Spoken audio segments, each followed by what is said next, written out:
hopes for. If he could master this modified core, he would choose it for the race. After all, the essence of competition was completing the course in the shortest time possible. Directly enhancing the machine's speed and acceleration was the simplest choice. As for whether the Shadow Blade suited such a modified core, Lu Xun didn't care. That was something the modification team needed to pay attention to. The night scenery outside blurred into a patch of pixelated colors as he sped along the wide ring road. Lu Xun finally experienced the exhilarating feeling of the Shadow Blade, a B-class explosive machine, fully unleashing its speed and power. But he only dared to drive like this on the ring road. If he were on the narrow and winding track of the provincial qualifiers, driving like this would be sheer folly. If I could make the Shadow Blade go that fast in the provincial qualifiers, fueled by adrenaline, Lu Xun felt a bit elated. As if he were already on the racing field. The surrounding competitors would only catch sight of his tail lights. While Lu Gu is going so fast. As the speed of the Shadow Blade increased, the other two drivers began to worry. Lu Xun had never driven that fast before. If he crashed, let's stick close to Lu Gu, we should be fine. Fortunately, the wide ring road provides enough time to react in case something happens. While the two night hoof riders were discussing, a sharp engine roar suddenly erupted behind them. The sound was high-pitched and piercing, a roar only a high-speed machine could produce. Didn't we schedule our time to avoid those wild riders and other club members? Aren't they supposed to train only after midnight? One of the riders glanced at the rearview mirror but saw no machine behind them. This indicated that the machine was still quite far away. Yet they could already hear the clear roar. This shows just how loud that machine must be when speeding. That is not certain, another rider speculated. Just because they usually train after midnight doesn't mean there aren't those who unexpectedly come out early to show off, and we just happen to run into them. But judging by the sound, this machine seems really powerful. I wonder if she can catch up with us. Before he finished speaking, the rider suddenly saw a flash of red light in front of him. Thinking it was an illusion, he rubbed his eyes and looked into the rearview mirror. This time, he saw clearly. There, at the end of the track, where the streetlight met the dark curve, a machine with bright red lights was racing behind them. The machine was pitch black, almost blending into the night, while the fierce crimson light stood out like the eyes of a demon, sending chills down their spines. The engine roar they had just heard became even more vivid now, almost completely overshadowing the sound of their own machines. Even the speed of this machine was steadily surpassing theirs, rapidly closing in on them. What the hell? One rider exclaimed incredulously. That's the machine we just heard. And it caught up so quickly. They were professional riders of the Night Hoof T3. Although they were just relaxing and training on the ring road, they shouldn't be so easily overwhelmed by any random machine appearing out of nowhere, right? The machine that had suddenly appeared was Queen, out for a joyride. She looked expressionless at the track, but deep inside, excitement and fervor surged within her. The wind. Freedom. What a nostalgic feeling. She couldn't remember how long it had been since she experienced it. Even though her memories were fragmented, the moment she surged onto the ring road at full speed, she felt a rush of rebirth. It was like a bird that had been caged for too long finally breaking free. Accelerate. Accelerate. Accelerate. No techniques, just pure explosive speed. She could see three machines ahead, but didn't regard them as a threat at all. Slow. Too slow. The roar of the engine rose even higher. But the deafening screech made the two trailing Night Hoof T3 riders break into a cold sweat. Is she provoking us? Unbelievable. Stop her. Let her see the teamwork of the Night Hoof. However, just as they were discussing strategies, the Queen suddenly accelerated explosively, appearing behind them in the blink of an eye. What? What kind of speed is this? It was already too late to try to intercept. The highway was wide enough. And this mysterious machine's lane-changing speed was incredibly fast, slicing through them like a sharp blade. One of the drivers instinctively glanced to the side. That glance almost left him breathless. What the heck? This machine has no driver. It's self-driving. What? Self-driving? Another driver was about to confirm the reality when the Queen had already completely overtaken them, targeting the front where Lu Xun and Yingfeng were. Brother Lu, there's a machine chasing up towards you. Lu Xun, still lost in his thoughts, was taken aback and instantly sobered up. What? He glanced in the rearview mirror and saw a completely black machine tightly tailing them. This machine looked somewhat familiar, with eerie red headlights that stood out from other machines, exuding a chilling aura and sense of pressure. Damn it, when did it catch up? His expression darkened. He didn't have time to think about where that familiarity came from. He hadn't received any information from this machine earlier, indicating it had caught up at an incredible speed, exerting absolute speed pressure. The engine's roar that shook the street was an unabashed declaration of war and provocation. Did they think the Night Voice T3 could just be overtaken by anyone? Did they really think they were a bunch of pushovers? Lu Xun quickly deduced the origins of this machine. If he was right, this machine was equipped with recording devices. Intending to capture the moment, it overtook the Night Voice T3 team. Such footage of overtaking professional drivers was often used by internet-famous drivers to attract views. Once recorded, it would undoubtedly be a source of absolute shame for that professional driver. Therefore, he absolutely could not allow himself to become the material for the opponent. That would be a huge embarrassment. Not only would he lose face, but he might also face penalties from the club. I must get serious. He straightened his back, focusing intently on the track. However, before he could fully express his seriousness, the machine that had just been behind Ing Feng was now level with him. Chapter 121. It must be the master. So fast. Lu Xuan wanted to accelerate further, but a glimpse of the curve warning sign made him hesitate for a moment. And it was that moment of hesitation that caused him to completely lose the opportunity to seize the inner lane.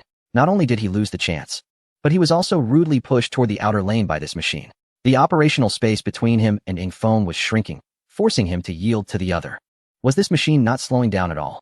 Lu Xuan gritted his teeth. Despite the wide road surface of the ring road and its high tolerance for error, maintaining speeds above 300 km per hour on a curve is still a very reckless act.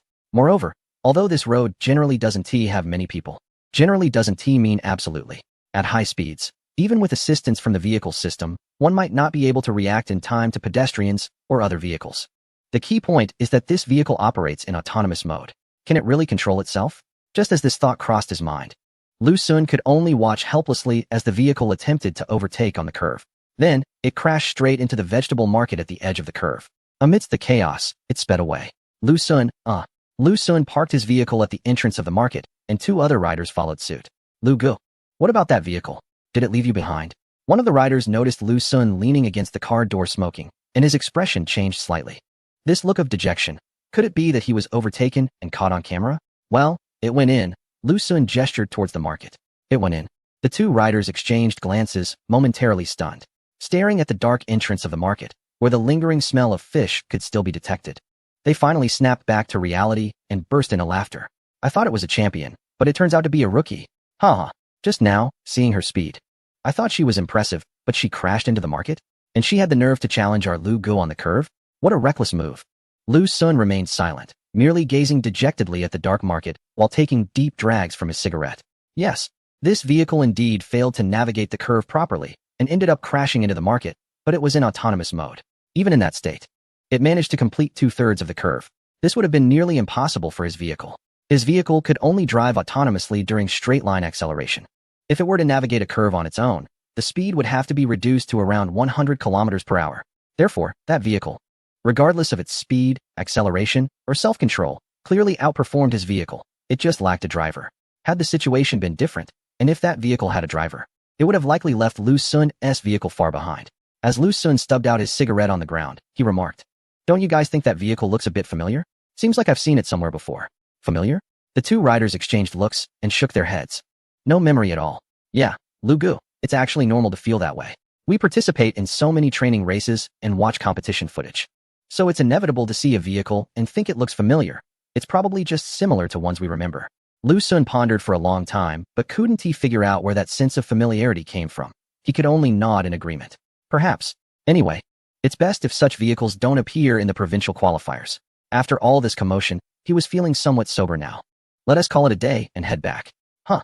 Lu Xun's two teammates were taken aback. Lu Gu, aren't we going to keep running? We're not running anymore. Then, are we still going to drink? Not drinking either. After Lu Xun finished speaking, he sat down in the cockpit with a serious expression. Tonight's encounter with the machine had dealt him a heavy blow, shattering all the glory and pride he had earned along the way. Regardless of whether he would appear in the materials of some popular racer later, he needed to calm down and prepare well for the provincial qualifiers after returning home. Meanwhile, deep in the vegetable market, Queen crashed into a pile of rotten vegetable leaves and finally came to a stop. She transformed out of her racing form, holding her forehead as she stood up, shaking off the leaves from her head, her brows furrowed. Ouch. That hurts. She had just been going too fast, completely exceeding her control during the turn, which caused her to skid off the track and crash into the market. Fortunately, the market had already closed at midnight. She narrowly avoided all the stalls, but still ended up crashing into a wall. Queen leaned against the wall for a while, still shaken, murmuring, "Thank goodness I slowed down before hitting the wall. Otherwise, if I got hurt, it would be a hassle for Master." Exiting the vegetable market, the road outside was deserted. There were 8 distinct tire marks at the bend, and the air seemed to still carry the smell of burnt rubber. The 3 machines had evidently left. Now calm, Queen couldn't help but recall the emblem of the 3 machines at the rear, a crescent moon with a cross. That was the emblem of the Night Voice Group. Master had taken her away from the Night Voice Group. Why would Master take her away from there? Wasn't she a machine for Master? Frowning, Queen recalled, her head throbbing with pain. Fragments of memories surfaced in her mind. Queen, welcome to our Night Voice family. Rest assured, as long as you sign the agreement, we will satisfy you with both competition resources and modification plans. As you can see, none of the machines or drivers that retired from our night group have given us a bad review. This clause must be signed. We guarantee your rights. And you must also guarantee ours, right? We are equal. Congratulations, Queen. You have been chosen by the lady, who is an S-class driver.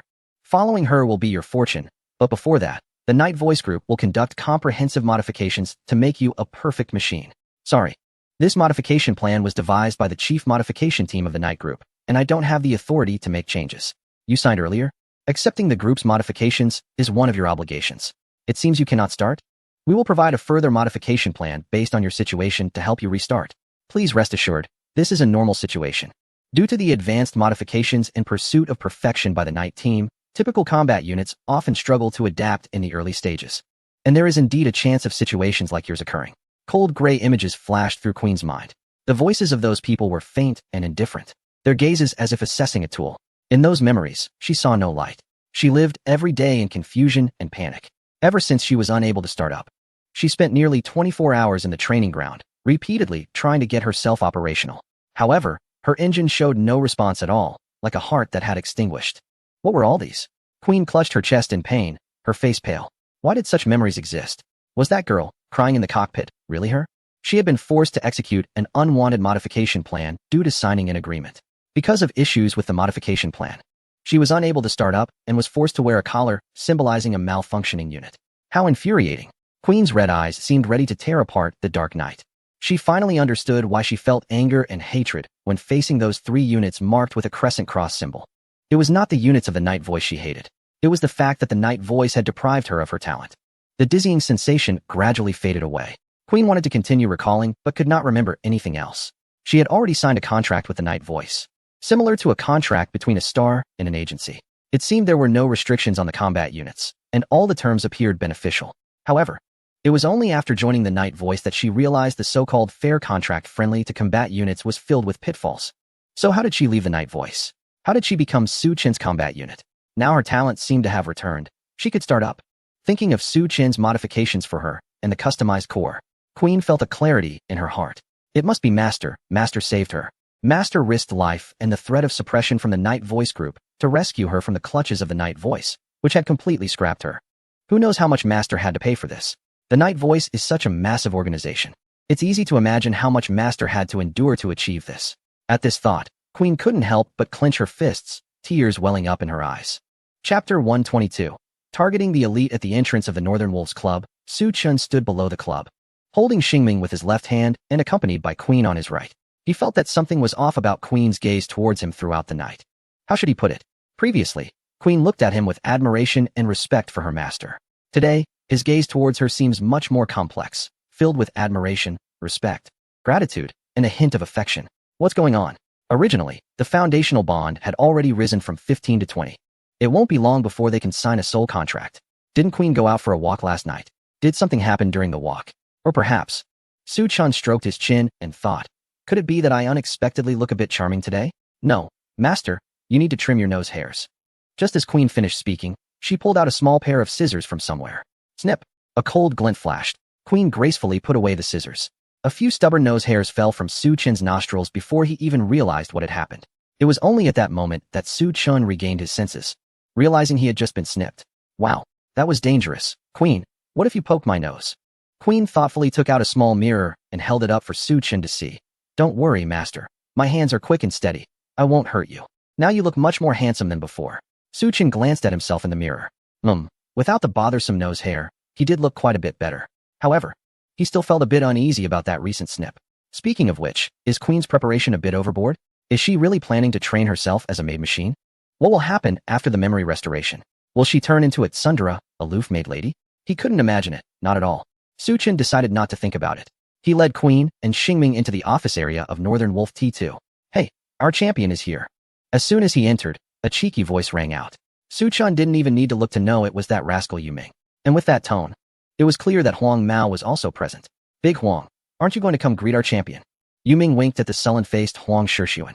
Su Chun and Huang Shixuan were still in competition, but clearly, Huang Shixuan had suffered a crushing defeat in the first phase. What are you barking about, you foolish monkey? Huang Shixuan snorted coldly, ignoring Yu Ming's deliberate mockery. He glanced at Su Chen's back, a glint of coldness flashing in his eyes. So what if you're the champion? Just signed a sole contract with the primary machine girl, and now you're about to contract with the secondary machine girl. No matter how strong you are, I can't respect you. Hey, Su Chen, aren't you worried about hurting Xingming's feelings? Exactly. Yu Ming's eyes turned red the moment he saw the elegant and beautiful queen. His fists clenched tightly. Do you deserve Xingming's affection? You damn playboy. Well, those two instantly formed an alliance the moment they saw Queen. Before Su Chen could speak, Xingming rolled her eyes at the two of them. She tightly wrapped her arms around Queen's slender waist, her pretty face pressed against Queen's sturdy chest. I like Queen's sister. What do you care?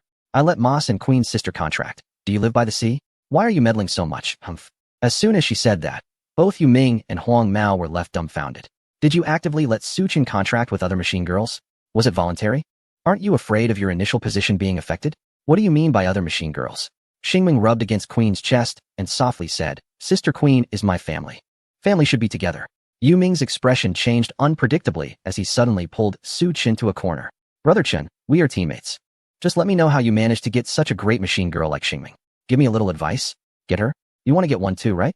A cold voice echoed behind Yu Ming. Yeah. Yu Ming nodded without thinking. Who wouldn't want to get a machine girl like this? Then go ahead and get one. Yu Ming felt a sharp pain in his ear, letting out a cry. He turned around to find Chasing Shadow had somehow appeared behind him. Get one. Chasing Shadow smiled at Yu Ming. Why don't you show me how you would do that right now? Don't. No, I made a mistake. Sis. Yu Ming pleaded as he was dragged away painfully. I was wrong. It was you who wanted to get me. Can you do it? Who would want to get you? Chasing Shadow blushed slightly and pulled Yu Ming away. Su Chun brought the machine girl to register. Don't cause trouble here. Come inside. I need to talk to you. Su Chun ignored Yu Ming's pleading gaze for help, watching helplessly as he was dragged into a booth. What would happen inside was anyone's guess. In the modification room, Su Chun watched as Queen was pushed into the testing device. Through the glass, he could clearly see Queen's pale face and trembling body. Although the testing device was harmless to machine girls, Queen was inherently fearful of these machines. Unfortunately, the registration of machine girls had to go through this testing process. It couldn't be that he simply stated Queen's attributes and Li Yini would register it that way, right? Su Chun, your newly contracted machine girl seems a bit timid. Li Yini said as she picked up the intercom, soothing Queen in the testing device. Just relax, it will be over soon. We are just testing your attributes, nothing else. Xingming stood outside the testing device, holding Queen's hand and gently comforting her. Sister Queen, this testing device is very safe. I also had my attributes tested on it before, and there are no other functions. The reassurance from Li Yini and Xingming had some effect. However, Queen still felt anxious and fearful of the instrument. She looked at Su Chun with a pitiful gaze, and only when Su Chun nodded at her did she feel a little better, closing her eyes and anxiously waiting. Su Chun, aren't you enemies with the voice of the night? Seeing that Queen's testing would take some time, Li Yini casually shared the intel she had gathered. I specifically looked it up for you. In the recent provincial qualifiers, there was only one participant from the Voice of the Night in the September Takmara Mountain off-road race. It's a driver named Lu Sun from the T3 Night Hoof team of the Voice of the Night, and the machine girl is called Ingfeng. Noticing Li Yini's slightly furrowed brow, Su Chen responded lightly, Is he strong? Very strong. Li Yini nodded. This guy is the vice captain of Night Hoof, an A-class driver. His mech is an explosive type B-class mech, and perhaps before the race, his mech will be upgraded to A-class. There's no doubt that he is considered an elite driver in Night Voice. Hell, elite? Su Chen narrowed his eyes and sneered. I'm going to take down the elites. He wanted to ensure that none of the T3 drivers from Night Voice could participate in the provincial competition. Chapter 123. Who thinks who is impressive? Su Chen. Although the strength of the Night Voice youth training team is average, this Night Hoof, despite being just a T3, is actually quite skilled. Li Yini thought that Su Chen was considering Lu Sun and Ing Feng as opponents similar to those from the youth training team. Indeed, the youth training team is the reserve of the Night Voice professional team. However, transitioning from the youth training team to officially joining Night Voice and then becoming a professional driver requires a rigorous assessment period of up to a year. After a year of intense evaluation and selection in Night Voice, those who finally enter the professional team possess solid skills.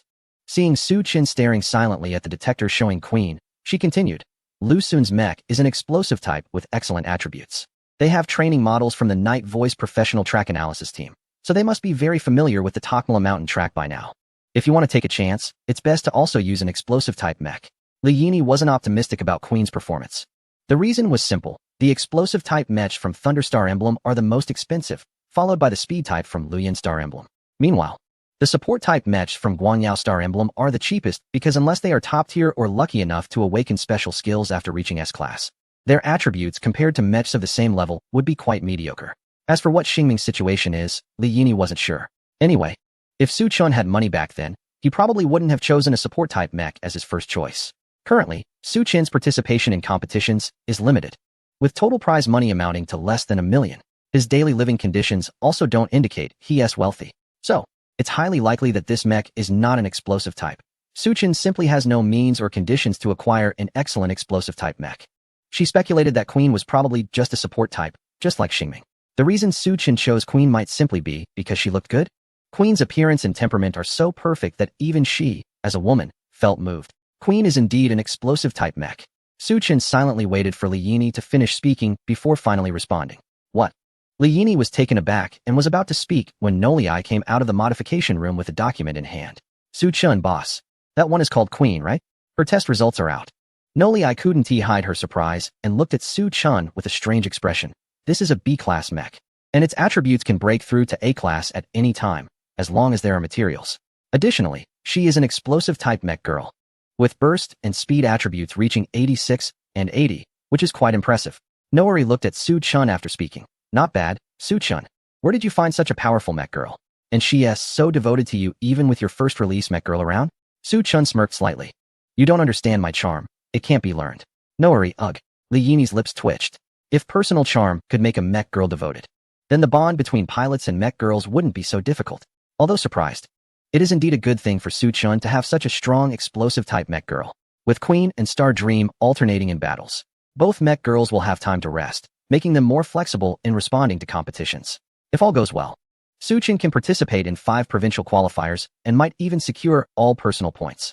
At this moment, Queen had just stepped down from the testing device, standing nervously beside Star Dream. She didn't know how her current performance was and whether she could help Su Chun in the competition. After all, she had crashed into a wall last night. If her performance were impressive, such a situation shouldn't have occurred, right? Queen, your performance is quite good. Li Yini glanced at the test report, her eyes filled with amazement. This performance is definitely enough for the provincial qualifiers. I can register you right now. But Li Yini glanced at Star Dream, who was foolishly happy for Queen's opportunity, and asked Su Chun, your first release mech girl, Star Dream, can also participate. Are you sure you want Queen to compete?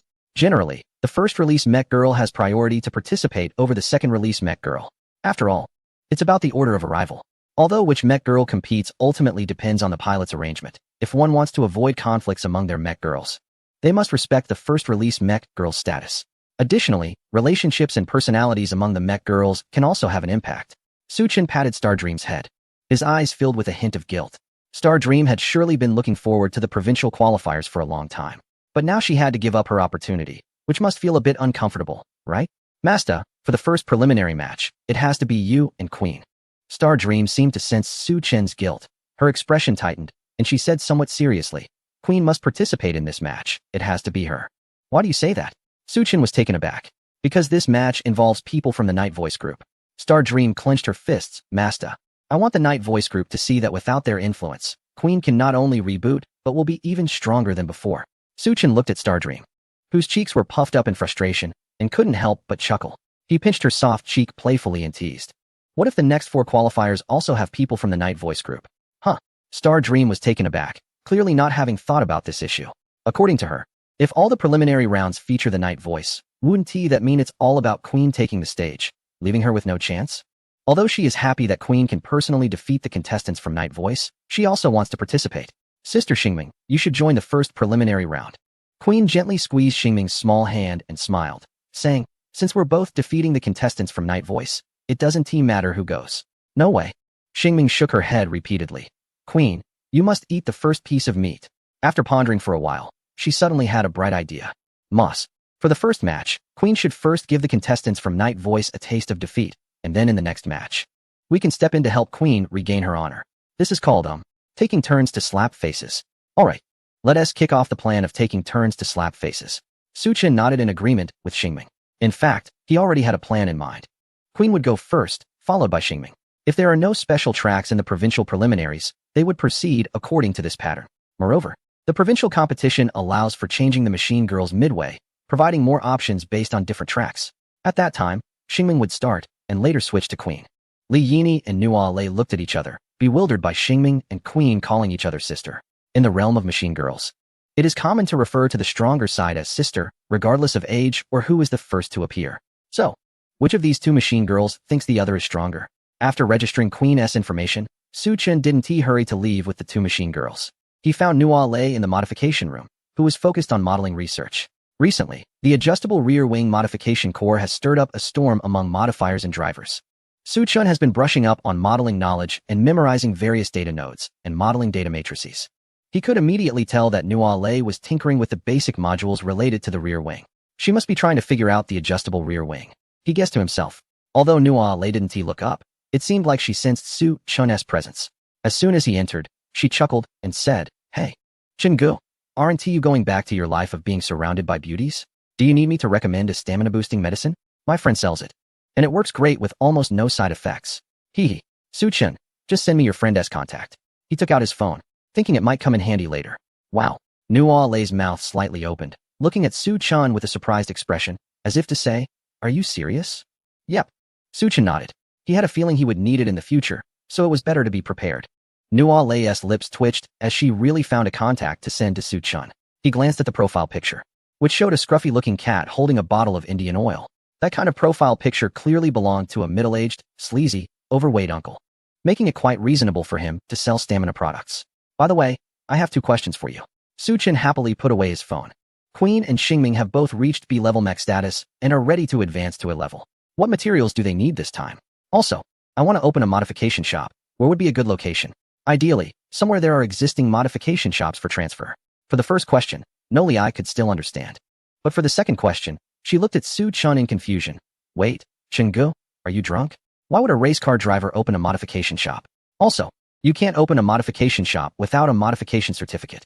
Even if you had a grand and luxurious shop, no one would buy your stuff. Su Chen fell silent for a moment, then slammed his D-level modification certificate on the table. What, do you want to see my ID? Upon seeing the name on the certificate, No Li's eyes widened in disbelief. Wait, Chenggu, you can really open a shop. Why not? Su Chen shrugged. If I didn't qualify to open a shop, why would I be asking you about this? No Li examined the modification certificate for a moment and calmed herself. However, she then took a deep breath and suddenly shouted outside, "Boss, big news. Su Chen is a modification specialist." Su Chen, I didn't expect you to be a modification specialist. In the modification room, Su Chen was surrounded by Li Yini, Yu Ming, and Huang Shixuan. The looks exchanged between Yu Ming and Huang Shixuan were quite complex. They already found being drivers challenging enough. But now there was someone who could manage to study for a modification certificate while being a driver. It was no different from those childhood prodigies who could play video games all day and still top their class. They thought that becoming adults would free them from childhood shadows, but it seemed those shadows clung to them like a parasite, still following closely behind. Li Yini looked at Su Chen as if he were a rare treasure, but she still kindly reminded him, both modification specialists and drivers are very energy-consuming jobs. So I hope you don't invest too much energy into the modifications. I want to say more, we're all adults. And I believe you know what you're doing. Su Chen nodded, of course. I want to open a modification shop to make some money. I don't intend to delve too deeply into this. I'll let things take their course. So, Su Chen, that core for the adjustable rear wing isn't yours, is it? Yu Ming looked at Su Chen eagerly. If his guess was correct, wouldn't that mean Chasing Shadow might have the chance to use that mysterious modification core? Impossible. I'm just a D-level modification specialist. Su Chen shook his head and said calmly, I don't have the capability to create such a modification core for an adjustable rear wing. That is my master's product. And your master? He has already left the Hua zone. Su Chen replied without revealing too much. I see Yu Ming sighed. Su Chen observed the disappointment and regret in everyone's eyes, but remained silent. It wasn't that he didn't trust Li Yini and Yu Ming. Before his wings were fully developed, it was only beneficial to keep some things hidden. As for how to explain later when his mech used the adjustable rear wing modification core, that was simple. Just say it was sent from his master from another region. He wouldn't put such a liftable rear wing modification core on the shelf, even if he opened a tuning shop himself. He would only stock white and a small amount of green modification cores according to the standards of a D-level modifier, but their attributes would definitely be top-notch. After all, to compete with other established tuning shops, he could only rely on solid quality, if it's just to make a little money. We have an abandoned tuning shop in the Northern Wolves T2 that we could lend you. Li Yini stroked her chin and pondered for a moment. If you have concerns, I can transfer it to you. Money is not an issue. We can draft an IOU, and you can pay it back slowly later. As the ownership of the shop belongs to Noah, Suchin looked at Noah. Noah stuck out her tongue and chuckled. There are a few other tuning shops around that one. If it can't compete, it will go out of business. It won't make a lot of money, but it can make a bit. If you want it, I can transfer it to you at a discount. I bought it for 5 million, and I can give it to you for 500,000. Such a big discount. Suchin was taken aback. This was a direct, threefold reduction. If it weren't for the fact that he knew Noah a bit, he would suspect it was a scam. Well, money is not an issue. Noah waved her hand casually, looking quite affluent. Don't be fooled by Noah's young age. She's actually a little rich lady, Li Yini said, wrapping her arm around Noah's shoulder and smiling. This one is not a contracted modifier of Northern Wolves. If we hadn't grown up together, she wouldn't come to help me. To hire a modifier of her level, Northern Wolves would have to spend a fortune just on her annual salary. I see. Then I won't be too polite. Suchun felt a bit guilty inside. After all, he had previously deceived everyone by saying that the liftable rear wing was not made by him. Now, he was being helped and trusted by everyone. It was a bit overwhelming. However, some secrets, if not kept, could lead to serious trouble and might even negatively impact Northern Wolves. Once I finish up, I'll take you to see the shop. Noah leaned back in her chair and continued. As for the materials for promoting a B-level mech girl to a level, you will need a mid-level star core. You can only obtain it from the provincial preliminaries and auctions. The price of a mid-level star core at auctions is generally around 1 million, with significant price variations depending on the type of mech girl. The cheapest is the mid-level star core of the Radiant Star emblem, around 800,000 to 900,000. The most expensive are the mid-level star cores of the Thunder and Flowing Flame emblems, starting from 3 million, and sometimes they can even go over 5 million. So expensive. Suchun felt a darkness before his eyes. He had originally thought to solve the material problem for Queen's promotion to A-level through reselling. Now it seemed quite difficult. Selling excessively premium modification cores or reselling too frequently could easily raise suspicions. After all, he was just a D-level modifier. It is indeed very expensive. So you should focus on winning the championship in the provincial preliminaries, Noah said, then shifted her attention back to the data matrix she was working on. Li Yini and Yuming saw that Noah was busy, so they quietly stepped out. Xingming and Queen came in, sitting next to Suchun, waiting together. They waited for over 2 hours. The sunlight outside gradually tilted. Suchun looked at Noah, who was frowning, and wondered if they would have to wait until the next year for any progress. He is a technician himself and knows very well that a deeply immersed technician will not pay attention to the passage of time. Hey, stop interrupting. Nori growled fiercely, which was unusual for her. Suchun was startled by her sudden fierceness. However, seeing that dinner time was approaching, he steeled himself and approached her, glancing at the semi-finished basic module that Nori was working on. If he wasn't mistaken, she was tackling the first challenge of modifying the Elevon, how to create a pop-up structure. It would be very simple to directly create a non-core Elevon model, but depicting it with data nodes and data matrices was quite difficult. It's like drawing a horse is easy, but piecing together a bunch of fragmented bones, organs, blood vessels, and hair into a living, breathing horse is much harder. After watching for a while, Suchun pointed at the basic module in Nori's hands. Why don't you try using data matrix number 13675 paired with the Alpha 3 node? It might yield unexpected results. For him, piecing together a living horse was incredibly simple. A little suggestion to Nori would be like repaying her generous offer for the modification shop. Nori was taken aback by Suchun's words. She instinctively tried to match them in her mind, only to realize that they were two data matrices and nodes that had already been validated in history. The combination was almost nonsensical, which was why she hadn't considered it. It was like how everyone knows that 1 + 1 = 2. Who would bother verifying that 1 + 1 = 3? But knowing that Suchun was also a modifier, she thought that although the suggestion wasn't great, he was a talented junior. As a senior, constantly criticizing him would only undermine his confidence. It was better to give him some face. All right, I'll give what you said a try, Nori nodded. Modeling the basic module is quite a complex project, akin to building a circuit diagram, where the basic module is the circuit board, and the nodes and data matrices are the densely packed circuits and electronic components on it. Researching the Elevon involves adding new nodes and data matrices to the modeling of the original Air Kit basic module. This process is like crossing a river by feeling for stones. If there is even a slight incompatibility, the entire model will collapse. Before this, the basic module had already collapsed thousands of times. It was always something not right here or there. Suchun, you need to study the materials I gave you well. Your master has left the region, hasn't he? Nori said while sketching the model with star energy, pointing at Suchun. The materials I provided are the latest compilations of experiences from modifiers across all regions. Once you finish reading them, you'll ensure you won't make basic mistakes in the future, just like Nori's voice suddenly stopped. She stared in disbelief at the model in her hands. After connecting Su Chen's suggested data matrix and nodes, the model, which had been collapsing, suddenly stabilized completely. It worked. Just take this step and make it happen. She just wanted to say that connecting data matrix 13675 with the alpha type 3 node was a basic mistake because the alpha type 3 node is generally used for engine modeling. Meanwhile, data matrix 13675 is related to the chassis structure of the machine girl. These two have nothing to do with the air kit modeling at all. Su Chun, how did you know that Noah would look at the modeling in hand for a while, and then look at the innocent-faced Su Chun, dumbfounded? I saw my master do the core modification of the elevating tail wing a few times and remembered it. Su Chun was calm and collected. When it comes to lying, he is quite skilled. Back then, he could come up with 1,000 reasons not to go to work, and the department head couldn't do anything about it. Do you remember any other details? Noah tugged at Su Chen's clothes, looking at him eagerly. At this moment, modeling was just the first step, and there were still many operations to follow. I can't remember for now. Su Chen shook his head. For now? Yes, I need to think carefully. Su Chen shrugged. You know, modeling is a complex task that requires attention to so many details, and there can't be any mistakes. I only saw my master do the whole process of making the elevating tail wing modification once, and there are still details I can't recall all at once. Noah felt a bit disappointed upon hearing this. However, she was a content person, no matter what. The production of the elevating tail wing modification core had already taken the first step. The beginning is always the hardest. She believed that as long as they took the first step, even if Su Chun couldn't remember the details of the production, she could rely on herself to complete the elevating tail wing modification core. Thank you so much today. If it weren't for you, I might never have been able to connect these two nodes and the data matrix. Noah picked up the keys from the table and waved. Let us go. I'll take you to see the modification shop. The modification shop Noah mentioned is located in a busy commercial area on South Street in the bustling city. Once they arrived, Su Chen truly understood what it meant to be surrounded by competitors.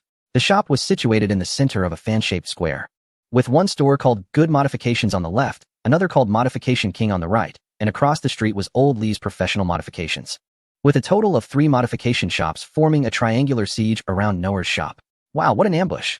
Noah sighed and took out her keys to unlock the door. This is why I can't keep this shop running. Don't be fooled by the names of these 3 shops.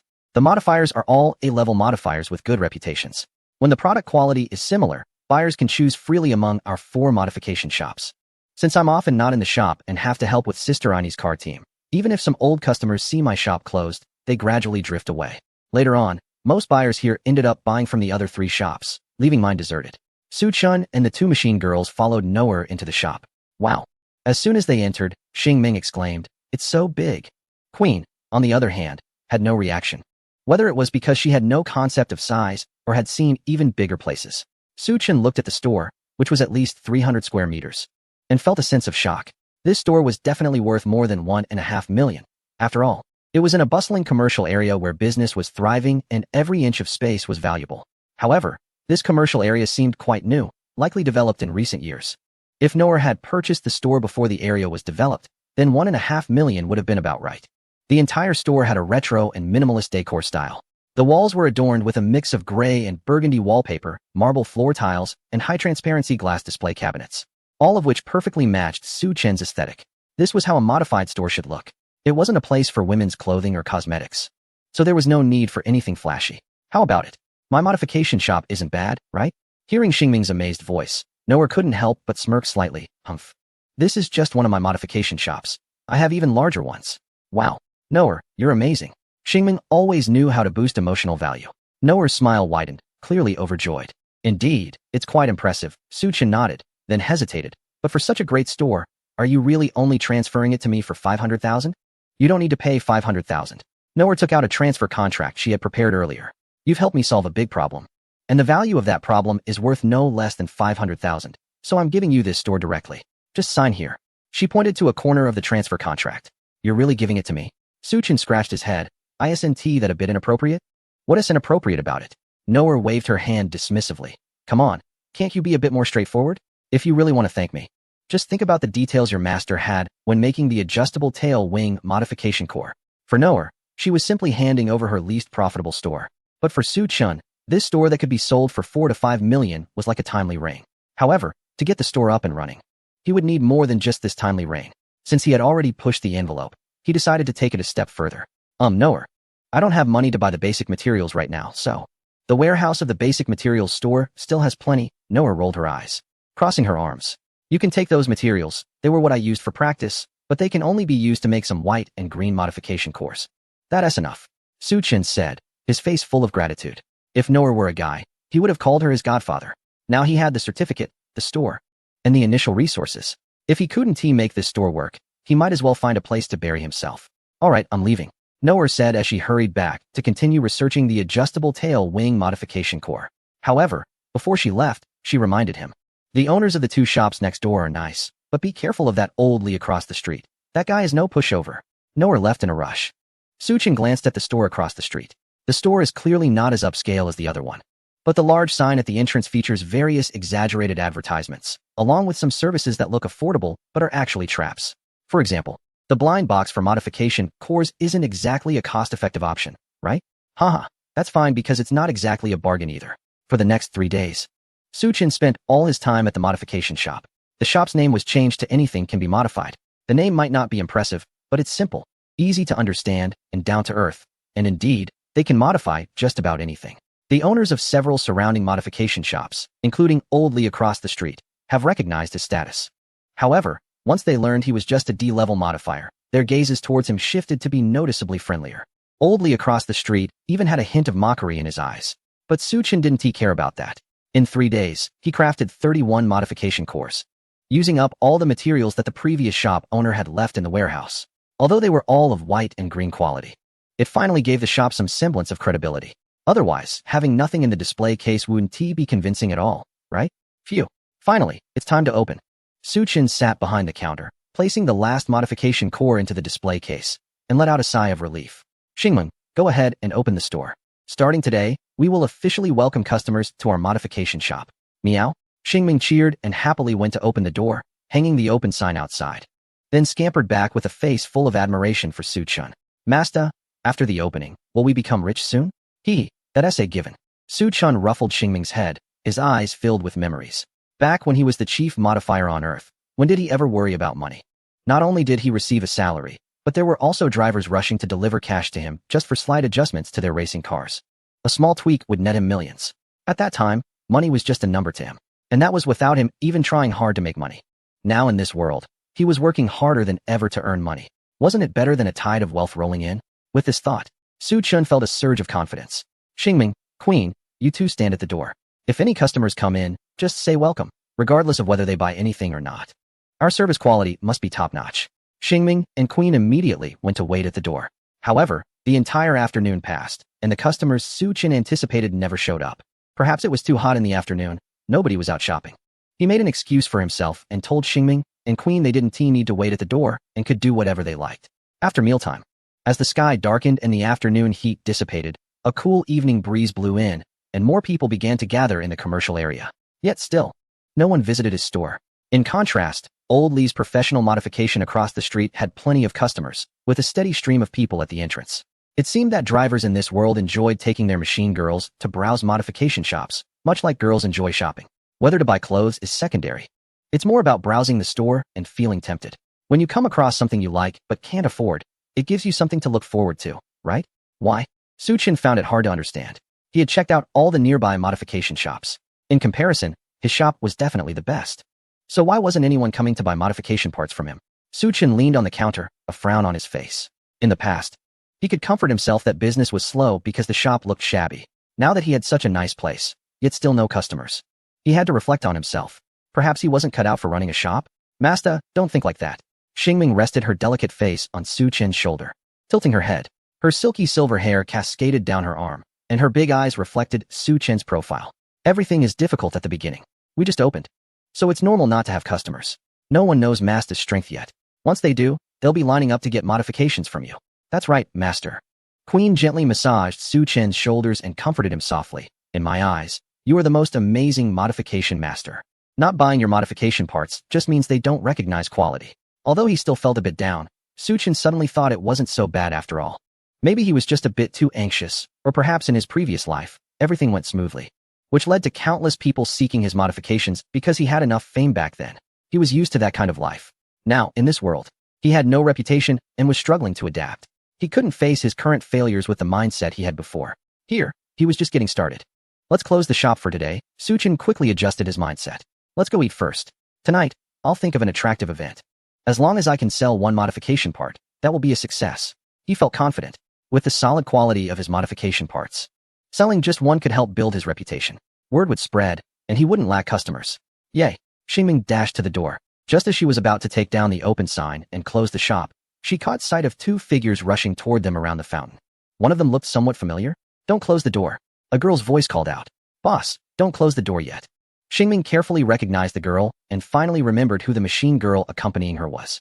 It was Jin Sun, the one who had previously followed Wang Tingting and then ended her verbal contract with her. The girl who seemed to be with Jin Sun looked like her driver. Perhaps just contracted?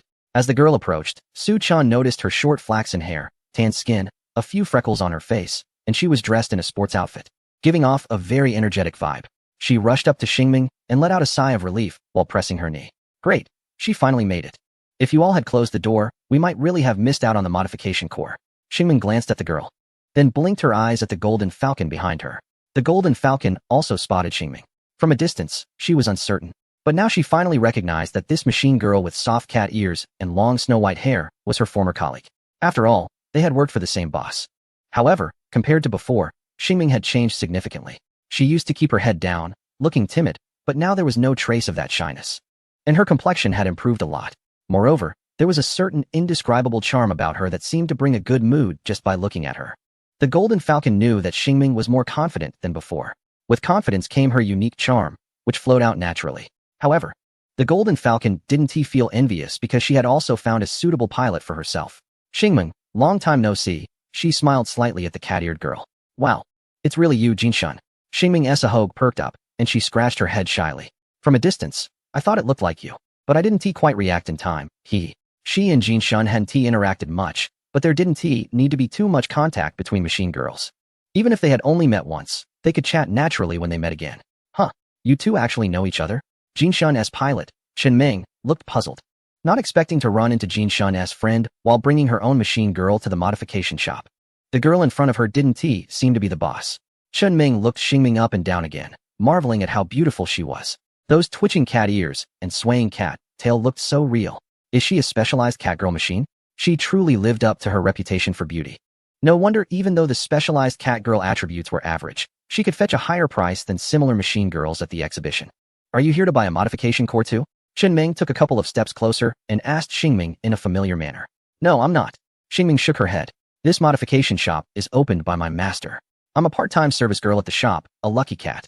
Saying this, Xingming made a gesture of a lucky cat. Wow, so cute. Xingming felt her inner girl being melted away. Gazing eagerly at Xingming's cat ears, she pleaded. Can I touch your head? No way. Xingming stepped back, crossing her arms in front of her chest. The matter of touching was serious. She tightened her face, squinting her eyes in vigilance. Only my master and queen sister can touch me. No one else can. Ah, okay, Xingming said with a hint of regret.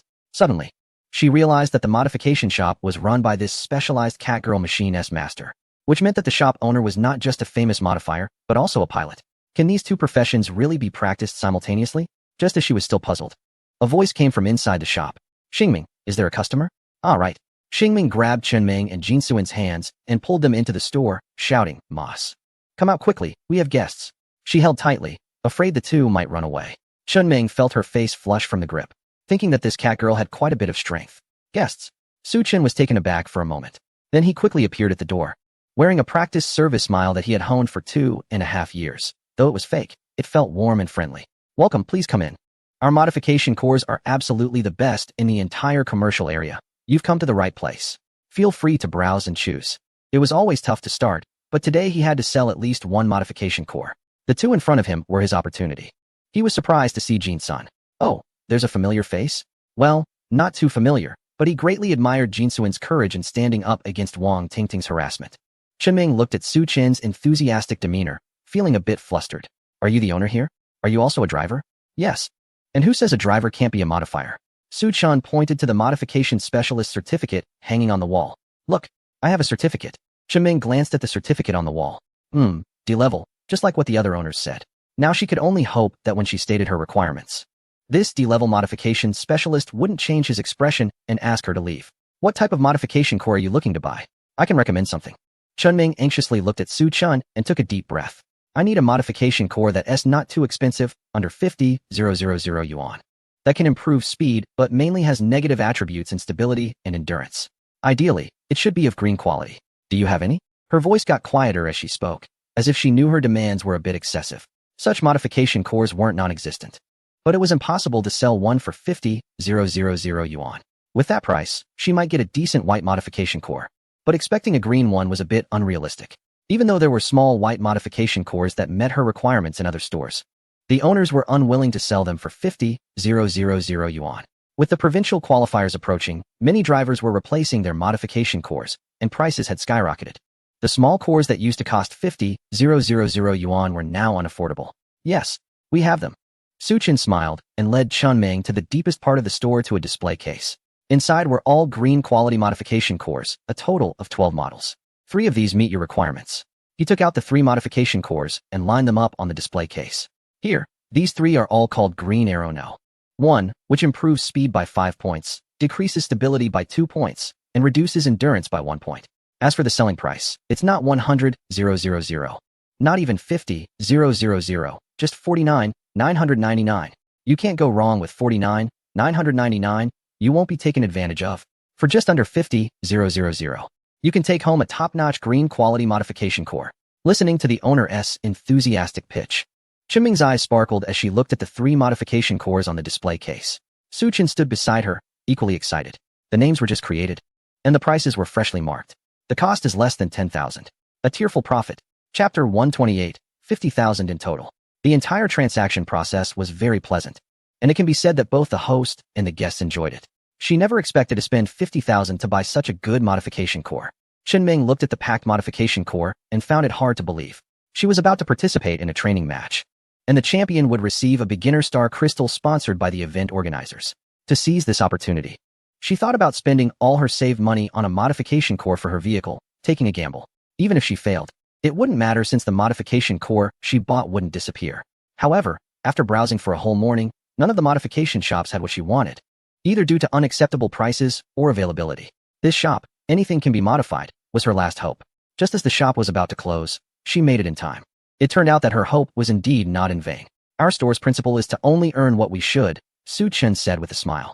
In other shops, prices are inflated crazily, but we at anything can be modified still adhere to the principle of only charging for labor.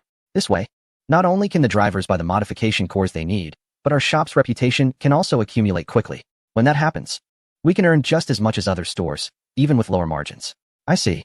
Chun Ming looked at Su Chen with admiration. It seems that drivers understand drivers' needs better. There aren't many honest bosses like you. What good is being honest?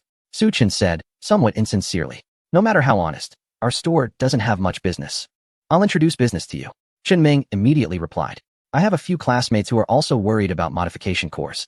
They are all recent graduates and can't afford anything too good. They just hope to find something suitable within the white and green quality range. I'll direct them to your shop when I get back. Thank you very much, Su Chen said, appearing calm on the surface but feeling delighted inside. This was exactly the effect he wanted. However, he had another question. Miss Chen, I want to know how you suddenly found our shop. It seems you've been to many modification shops already. With our shop's excellent decor, why didn't you come to us first?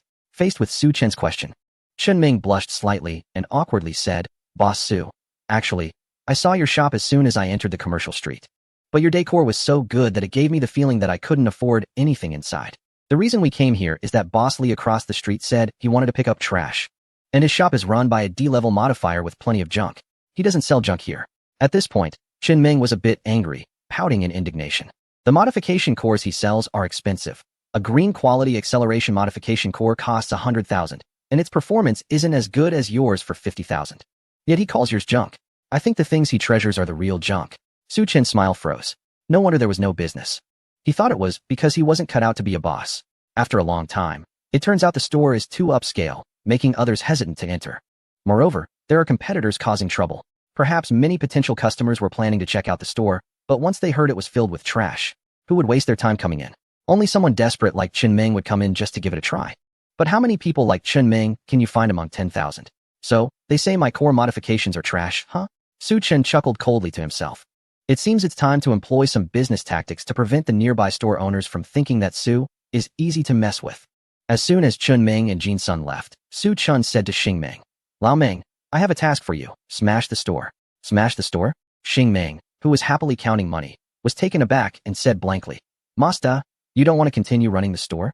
But we just made our first profit, and we'll make even more money later. Do you want to make big money? Su Chen asked. Xing Ming nodded, yes.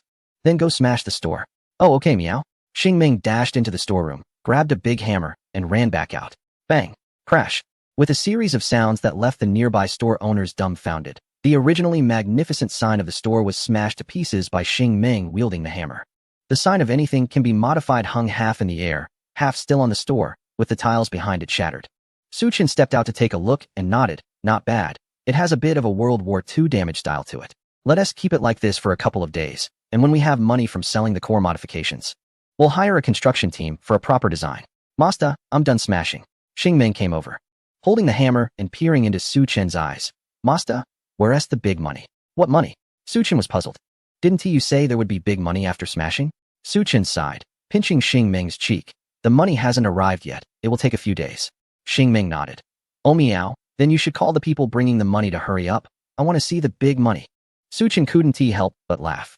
He called Xing Ming and Queen to push out a display case from the store.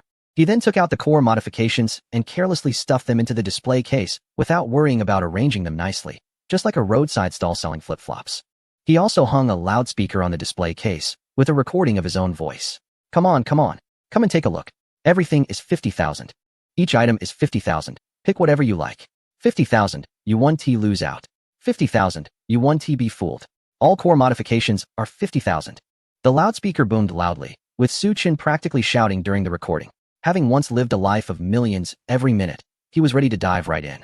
Instantly, Su Chen's voice echoed throughout the square, cutting through the crowd. Coupled with Xing Ming's earlier smashing, it immediately attracted the attention of all passers-by. Regardless of whether they are drivers or mecha girls, everyone was drawn in by Su Chen's actions. Even those nearby who were still selecting modification cores in their shops immediately lost interest and decided to come over and see the excitement. The shop owners noticed their customers being lured away and quickly came out to check the situation. Upon hearing the outrageous advertisements, they were instantly dumbfounded.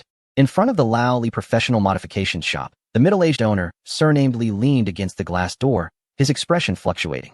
Was he trying to attract customers by lumping good modification cores together with average ones and selling them all at a uniform low price? He crossed his arms and snorted. This promotional method was indeed effective. However, everyone wasn't foolish. They would only pick the good modification cores from the pile. Anyone buying the rest would be a fool. And the good modification cores had to be sold at low prices to match the promotion. These cores must surely be sold at a loss.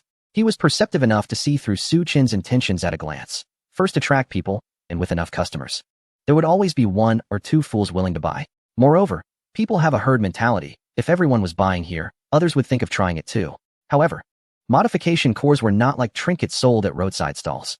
They were monopolistic products that only modification specialists could create.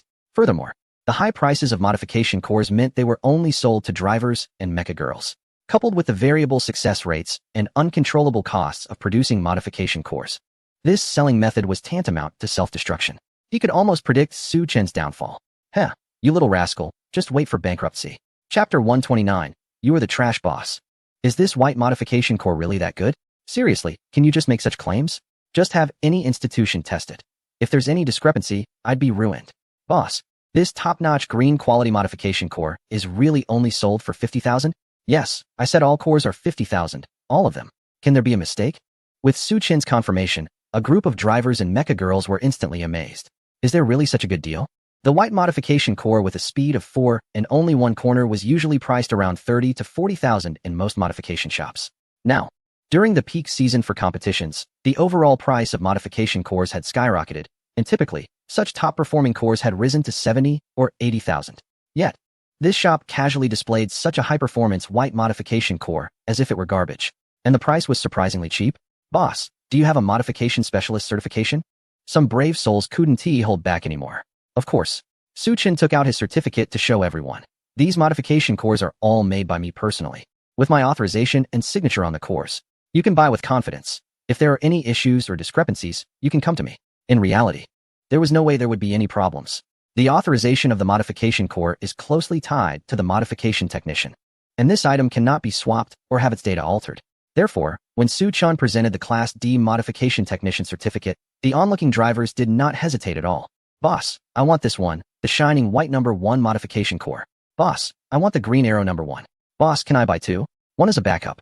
I'm sorry, but since these are special offer items, to ensure that more drivers can meet their needs, each person is limited to purchasing 1 modification core. Su Chun waved his hand. It wasn't that he was afraid of reselling.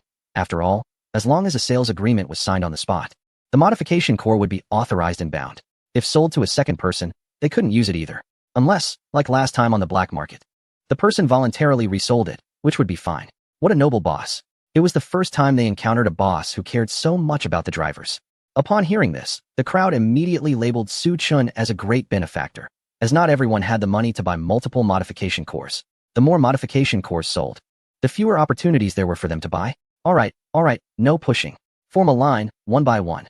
With the calls from Xingming and Queen, the excited buyers finally agreed to line up properly.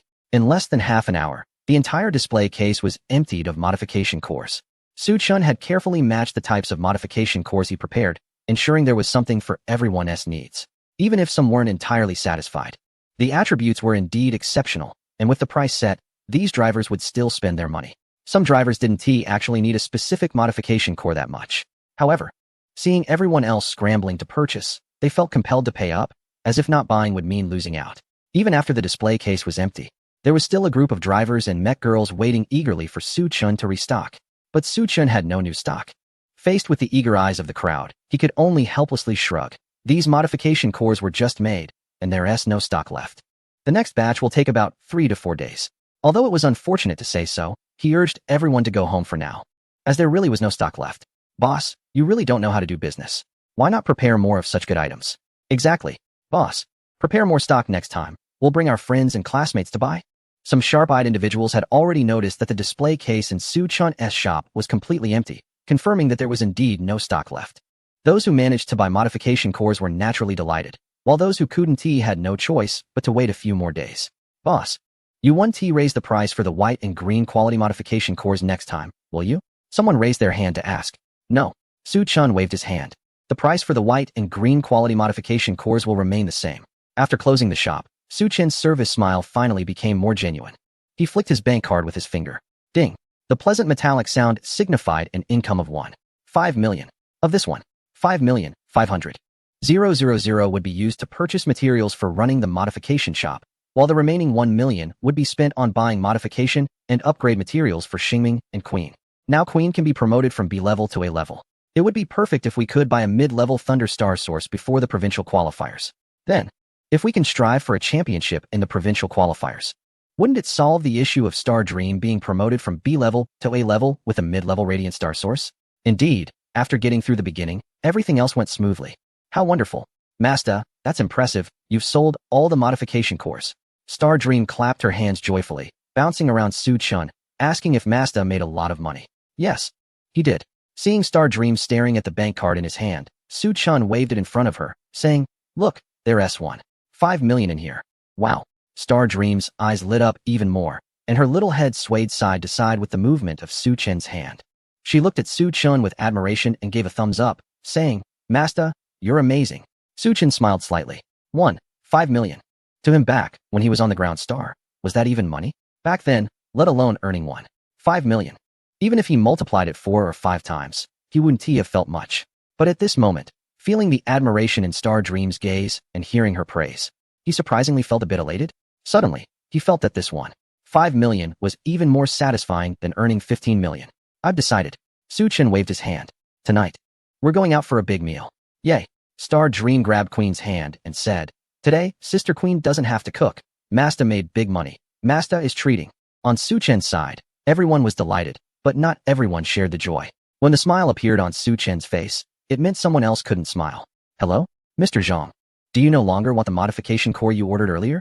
In the shop Oldly Professional Modification, the middle-aged boss was on the phone with a dark expression. It was really strange. The buyers who were attracted away by the other store never returned. Among them, several had already picked out the modification cores and were just about to pay. Surely, they couldn't really buy the junk from the other store? 50,000 yuan. What good could it be at this critical moment? No longer needed. The voice on the other end was cold. We have already bought the modification core from the shop. Anything can be modified, so please don't call me again. What? Bosley was dumbfounded. You really bought the pile of junk from the other side? Mr. Zhang, I'm not trying to meddle. But you know how important the modification core is for the machine girl. You, as the driver, should be clearer about this. You need to choose something suitable, not just settle for less to save money. He tried to advise gently, but unexpectedly, this comment directly angered the other person. A noisy roar exploded from the receiver. Shut your mouth. You're the garbage. Everything in your shop is garbage. Expensive and still trash. How dare you slander Boss Su's shop? Get lost. Trash. Bang. The call ended. Chapter 130. Overcrowded. How could this be? Bosley murmured to himself while listening to the busy signal on the phone. A mere D-level modifier. How could the modified core they produce be anything but junk? Why is it selling so well? Is it really just because they shouted a price of 50,000 for everyone? Can a single shout have that much power? He was skeptical and called several other potential buyers. However, the responses he received were all the same. They had already purchased from the other store, which offered better cores at a more competitive price. Some even criticized him for being greedy, claiming he didn't consider the driver's needs. Consider what? I'm a modifier. I only consider myself.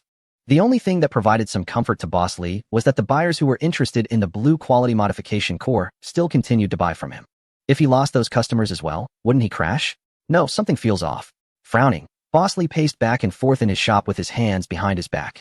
Occasionally, he glanced at the rival store across the street, which had sold out and closed early, pondering the situation. Although a D-level modifier couldn't possibly compete with him in the blue core market, creating a blue modification core still consumed a lot of effort. He could only manage 3 or 4 a day at most.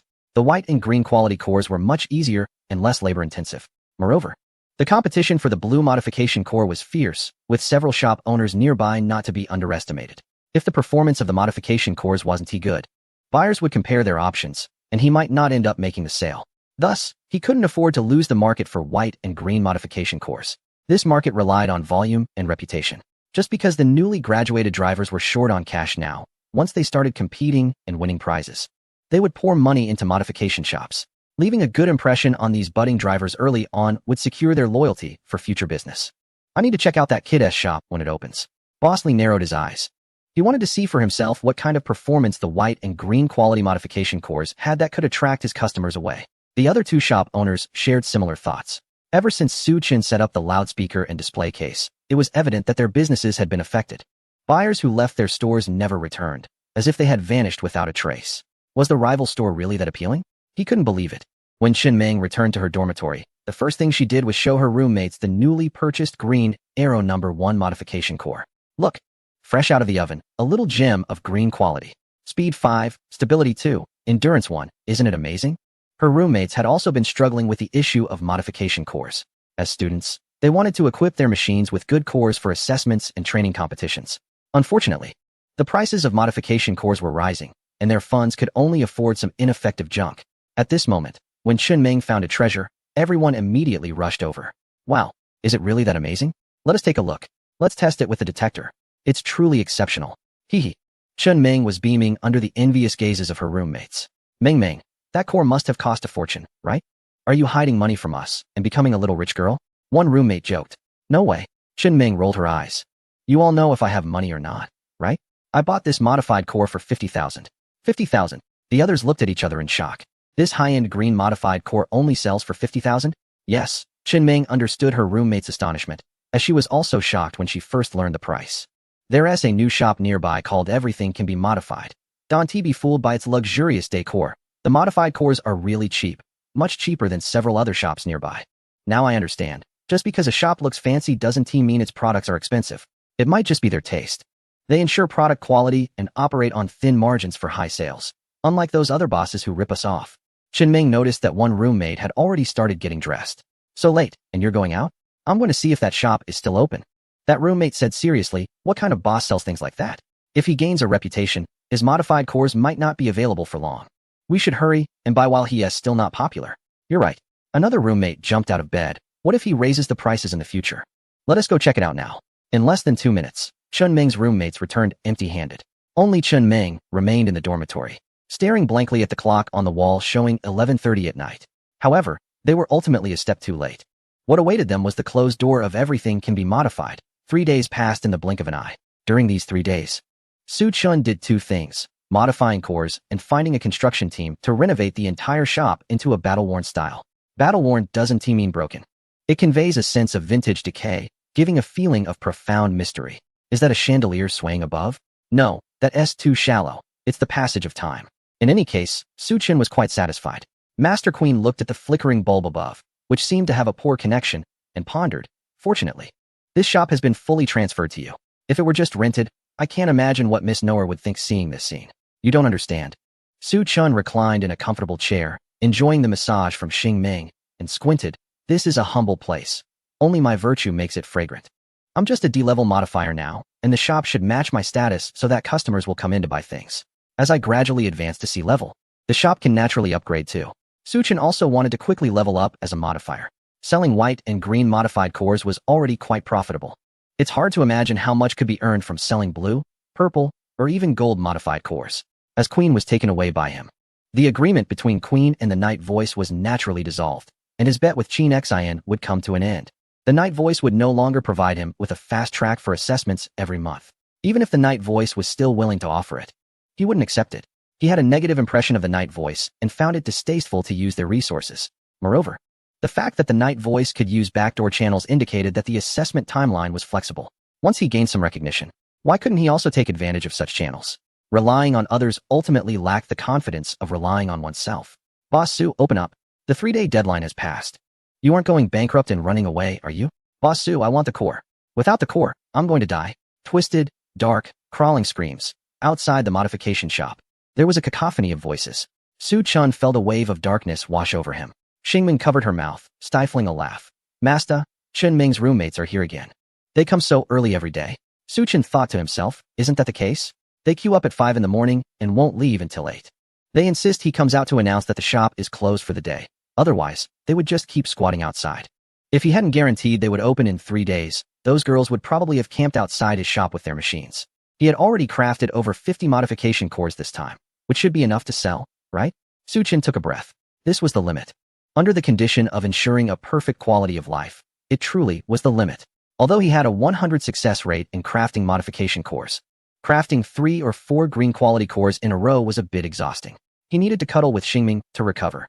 Then he had to eat, shower, and play games to relax before crafting more cores, and then cuddle with Xingming again, repeating the cycle. After all, life shouldn't be just about work. There should also be poetry, distant places, and warmth. Xingming, go open the door. Let's welcome our first battle today. Meow, Xingming replied, wagging her tail and running to the door, pulling up the roll-up door. Clang. The scene outside startled her, making her hair stand on end. There were crowds outside, all eagerly waiting to purchase modification cores. Most of them were young faces, many of whom wore uniforms from the League Academy. Among the crowd, he could vaguely see the figures of 3 other modification shop owners. There were also several strong men wearing sunglasses and black uniforms, with crescent moon badges hanging on their chests. Chapter 130. Boss Lee, thank you. Oh Master, so many people outside. Xingming ran back. There are also bad guys inside. Su-chin frowned slightly. Bad guys? If they were referred to as bad guys by Xingming, they must be quite troublesome. Could they be from the Night Voice? At this moment, the crowd rushing to buy modification cores had already surged into the shop. Su-chin stepped to the door to peek outside. Indeed, these strong men were clearly bodyguards from the Night Voice group. They were all gathered around a black extended business vehicle, unable to see who was inside. The person inside showed no intention of getting out for the time being, but Su-chun had a rough idea of who it might be. What amused him was that, besides the people from the Night Voice, the owner of Old Lee's professional modifications across the street and the owners of 2 nearby shops were also present. They looked like they wanted to come in, but were hesitant. Truly, all kinds of characters were present. Su-chin shook his head and sighed as he returned to sit behind the counter in his shop, feeling too lazy to engage with them. He would wait until they found their way to him. Could they really smash up his shop? There was an enforcement team nearby. Many customers who entered the shop seemed hesitant, in a wait-and-see state. Didn't they say this shop was well decorated? Why did it suddenly look so run down? Could it be that the owner sold the core modifications at a loss and was going bankrupt? Would the prices go up today?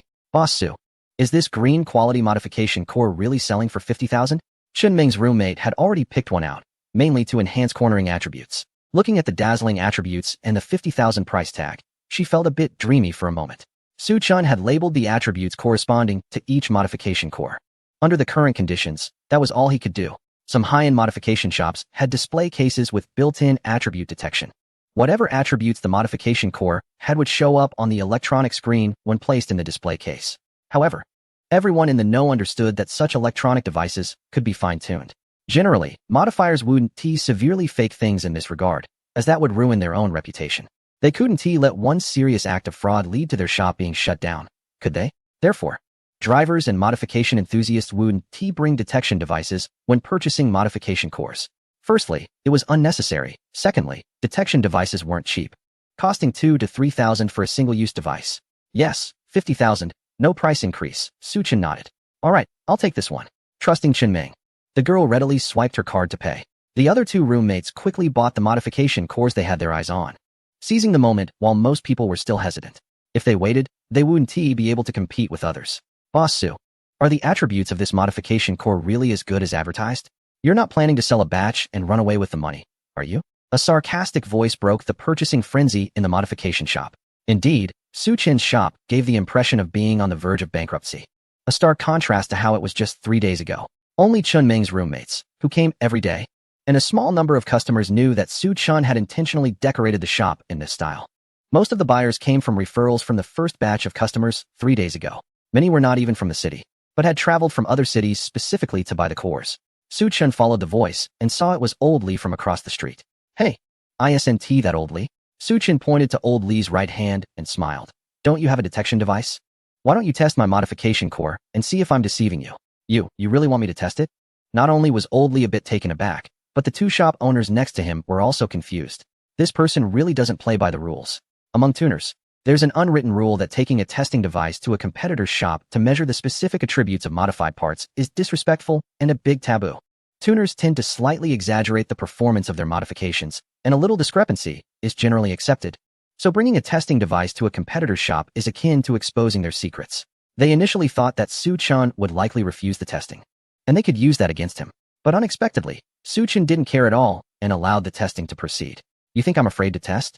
Old Li picked up a modified part. He could only vaguely sense the performance direction of the modified part using his abilities, but he couldn't know the detailed attributes since it wasn't made by him. The drivers and their machines had an even more vague perception of the core's performance. Because of this information gap, aside from a few top modification shops, most tuners would slightly embellish the performance of their modified parts. But they wouldn't seriously falsify it unless they were going bankrupt and wanted to make a quick getaway. Drivers and their machines couldn't do much about these small discrepancies. The modified cores from top shops were severely overpriced, while ordinary shops seemed to have a consensus on this behavior. Over time, they simply had to accept it. In the past 3 days, Old Li saw that the construction crew arrived, but he was shocked to find the shop in such a state. Looking at Su Chen, it seemed like he was on the verge of bankruptcy. You test? Su Chen shrugged, looking indifferent. You really tested it? Old Li said with a stiff neck. Su Chen insisted. Test. All right. Old Li gritted his teeth. Even if he would be scorned by his peers later, it was better than losing business. He took out the testing device and aimed it at the modified core. 3 seconds later, a cold female voice came from the device. Quality, green positive effect, cornering 4 negative effects, speed 1, endurance 1. As soon as the device announced the result, the shop erupted in chaos. Wow. This green modified core is exceptional. The drivers, who had hesitated because of Old Li's previous remarks, began to scramble once again. If it weren't for Xingming and Queen keeping an eye on things, there might have been a real rush. This modified core really has no flaws at all. Old Li and the other 2 bosses were left dumbfounded. The attributes detected matched exactly with what Su Chen had indicated, down to the last detail. Wasn't it just a little exaggeration? Were they really this cautious? Could a wolf emerge from a flock of sheep? Let us test it again. I don't believe it. Old Li, maybe it's better to stop now. This is already excessive, one of the bosses advised quietly. Stop what? Old Li's face turned red. If we're testing, let's test everything. He took the testing device and started measuring one by one at the counter. The buyers were naturally delighted to see this situation, eagerly bringing their chosen modified cores for Old Li to test. However, with each test, Old Li's expression grew darker, because all these modified cores had absolutely no flaws. The attributes were exactly as labeled, without any exaggeration at all. Boss Li, the consumables for this test must cost 2,000 to 3,000, right? Boss Li, thank you for your help with the inspection. I've realized that aside from selling modified cores that seem a bit dubious, you're actually a good person. Your inspection has alleviated everyone's concerns. In less than 10 minutes, the 50 modified cores that Su Chen just crafted were sold out. Looking at the empty store and then at Boss Li's grim expression, Su Chen smiled and cupped his hands. Boss Li, thank you. I hope you'll come to help me sell modified cores more often in the future. Chapter 131. Crushing your truth, it's a ghost. There really is a wolf among the sheep. Su Chen is completely aiming at top modification shops, with all the attributes of the modified cores being fully transparent. Completely real and without any fluff. But here's the problem. Those top modification shops can afford to do this because they charge a premium, which compensates for the costs incurred. And what about this boss Su? Not only is he competing with their standards, but he's also selling at such low prices. This is a huge loss. Old Lee looked at Su Chen's beaming face, feeling uncertain. No matter how he thought about it, Boss Su's business was a losing one. Even if the success rate of crafting modified cores was 50, it would still be a loss. Is he just putting on a brave face? He suddenly felt less angry and panicked. This Boss Su is clearly losing money to attract customers. There's no way he can keep selling like this. Didn't he see that he had already sold off all his previous crystal lamp display cabinets? Boss Su, you're ruthless. Old Lee maintained a serious expression and gave Su Chen a thumbs up. Your strategy is indeed quite bold. I just wonder if you can keep it up. He looked as if he had seen through Su Chen and felt confident about his own position. At this moment, a significant portion of the customers in the store had already left. The remaining ones were those who hadn't managed to buy a modified core and were still waiting to see if Su Chen had more stock. Just then, a very clear sound of leather shoes tapping on the ground and a cane striking the floor echoed. Tap, tap, tap. Su Chen shifted his gaze and saw a distinguished gentleman standing at the door, dressed in a tailored suit, wearing a top hat and white gloves, and leaning on a cane. The visitor was James, the chief modifier from the night modification team. Su Chen was slightly surprised. He thought it was Qin Xian at first, but then realized that someone of Qin Xian's stature, being a corporate president, would not personally come to find him. It was more appropriate for James, the chief designer, to come. Mr. Su Chen. James took off his hat and bowed slightly, then glanced around with a slight frown. A master like you really shouldn't be settling in such a humble modification shop. You should be leading a team of modifiers in a large corporation, creating more miracles. Cut to the chase. Su Chen tapped the glass of the display cabinet. Just tell me your intention directly. Interrupted so abruptly, a few bodyguards' expressions darkened. James's face flushed as he pressed his lips together and sighed. Well, Mr. Su Chen, we are very interested in your adjustable tail wing technology. The lady has already checked. And there is simply no possibility that a fallen modifier gave you the adjustable tail wing modified core. It's not just the street you mentioned. There are only so many down-and-out modifiers in the entire city, and the lady checked them one by one. Therefore, the core of the adjustable wing modification must be related to you, regardless of whether this modification core was made by you or not. On behalf of the Voice of the Night, I invite you to join the night modification team as the chief modifier. After this was said, the entire shop fell silent. Su Chen's expression was emotionless, while Old Lee and the other two modification shop owners looked as if they had seen a ghost. What is going on? How did this Su boss, a D-level modifier, get involved with the night modification team of the Voice of the Night? It was also mentioned that the recently popular adjustable wing modification core is actually related to this Su boss. Old Lee felt a sense of disillusionment. He even suspected that James was putting on a show with Su Chen. First of all, the adjustable wing modification core was not made by me. It was my master's product, and I only know a little about the details. Su Chen paused, a strange smile appearing on his face. Your lady is quite bold. Directly making me the chief to recruit me? What about you? James's expression darkened, and he forced a smile. The deputy chief has already been dismissed by Mr. Qin. So if you become the chief, I will naturally be the deputy chief. Su Chen began to seriously consider the terms put forth by Qin Xian. His goal was to promote the transformation of the entire world of modifiers. Undoubtedly, becoming the chief of the night modification team, with the influence that this identity brings, would make it easier for him to achieve this.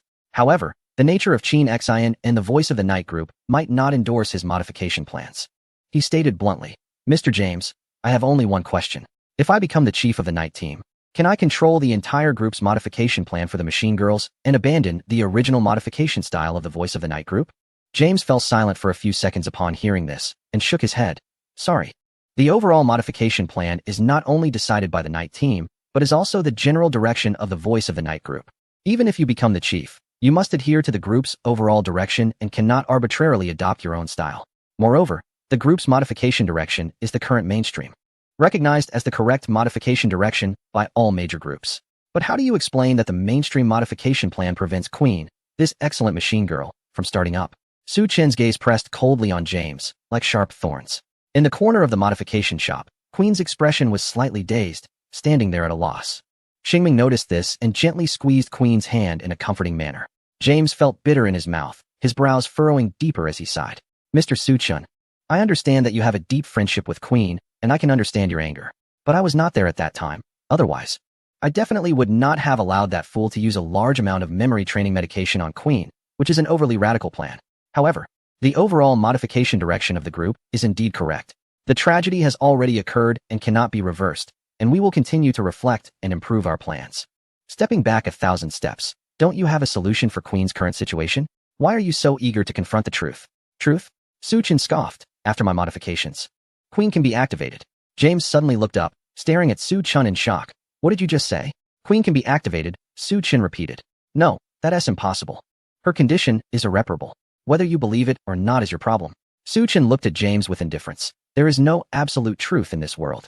When everyone thinks a truth exists, it means that most people have lost their ability to think.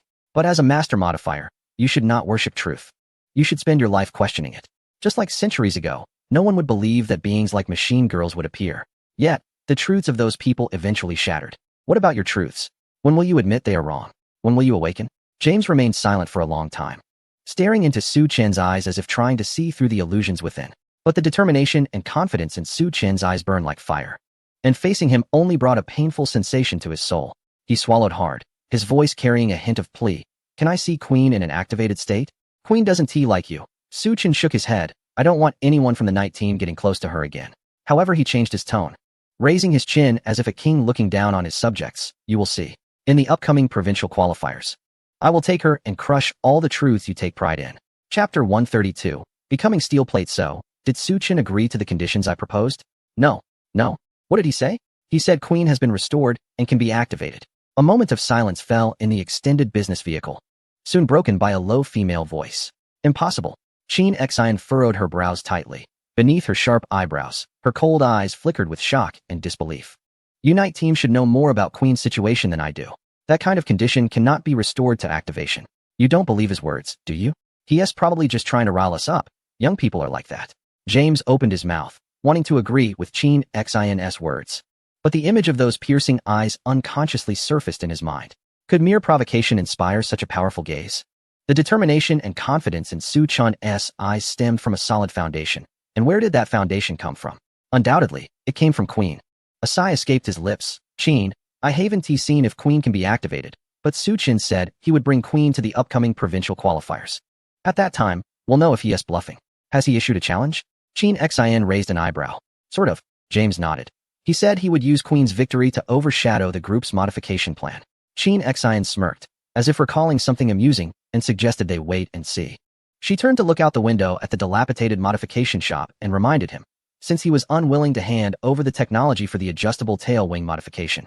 The research and breakthroughs in this technology ultimately fell on you. James, I can give you a bit more time. By the time of the provincial competition, I want to see you present the perfected core of the adjustable tail wing modification. Yes. James felt a bitterness in his mouth. Although Qin Xian extended the deadline from 1 month to 6 months, as a researcher, he understood the difficulty of the RD process 100 times better than she did. In fact, if he could just learn a few technical details from Su-chin, everything else would be much easier. Unfortunately, Qin Xian's proud character would never allow her to bow to Su-chin, nor could she resort to threats or inducements. Now, Su-chin and the Night Voice were at odds over Queen's matters, making it impossible to think about the technical details of the adjustable tail wing. A phrase from Su-chin lingered in James's mind. As a master modifier, one should not worship truth, but rather spend a lifetime questioning it. Such words sent shivers through his soul. He began to reflect on his life. When did he stop pursuing new technologies? It seemed to have started after he became an S-class modifier, lost in the high salary at Night Voice and the accolades from those around him. Perhaps the modification plan at Night Voice really had issues?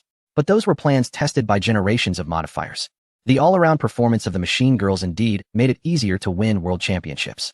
Looking back at the history of world-class drivers, wasn't each of their machine girls capable in every aspect? Was there really something wrong with replicating the success of predecessors? James. Qin Xian's cold voice rang in his ears. Don't fall into self-doubt. The group won't make mistakes. Ah yes. James suddenly snapped back to reality. He realized, without knowing when, that cold sweat had drenched his back. In the Anything Can Be Modified store, the modification core had been sold out, and Su-chin was preparing to close up. What are you three doing there? He glanced at the 3 bosses who hadn't left yet, and waved them away. Time to go. I'm closing up. Oldley swallowed hard. He had watched James get into the Night Voice's business vehicle. It felt like a performance, but who would hire bodyguards for a show? Moreover, modifiers had a sense of each other. He could clearly feel the overwhelming pressure from the vast star energy surrounding James. As for the owner in front of him, Su-chin had a bit of star energy, but not much. That was why he hadn't taken Su-chin seriously at first.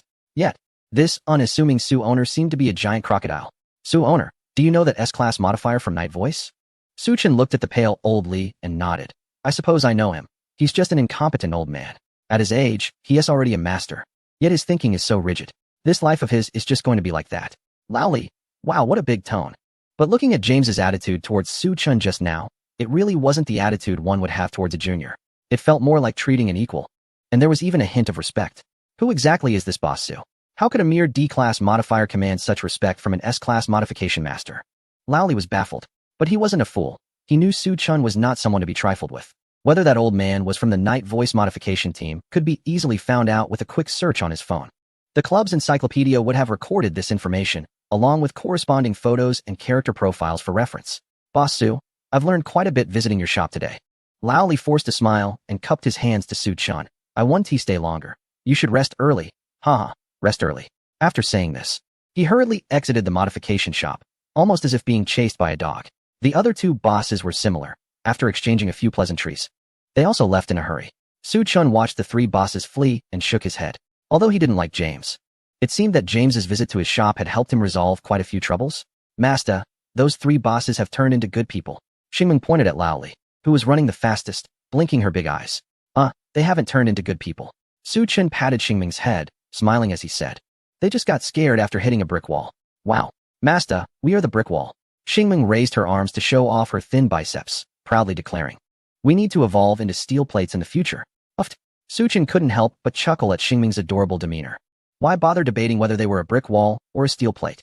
Xingming tilted her head and thought for a moment before slowly saying, because in the TV shows, it says men should look for something durable, and steel plates are more durable than brick walls, so both Master and I need to become durable steel plates. Suchun. He silently walked over to Queen and whispered in her ear, do you usually watch TV shows with Xingming? Do you remember what she watches? Queen blinked and replied softly, the overbearing Sale loves the repressed me. In Chapter 133, A Hasty Half-Month, Xingming was banned from watching TV shows and could only watch children's animated DVDs. Fortunately, this wasn't a problem for her. After giving up on Two Broke Girls and the overbearing CEO loves the repressed me, she was very accepting of cartoons like Tom and Jerry. The little girl's only entertainment before was curling up in a corner of the small apartment to sleep, because when she slept, she could dream. And in her dreams, she could do many things that were impossible in reality, like going to amusement parks, shopping, wearing beautiful car outfits like other machine girls, and most importantly, racing on the track with her driver, standing on the glorious podium. However, these were no longer things Xingming could only dream about. They had truly become a part of her life. The instigator, Suchun, has been tirelessly working on modifying cores for over 10 days. After a series of material procurement and resale processes, he has adopted a strategy of selling all modifications, whether white or green, for a mere 50,000, regardless of their exceptional performance. The shop Anything Can Be Modified has successfully dominated the core modification market in this commercial area. Although Suchun only sells white and green modification cores, the market potential for these products is enormous.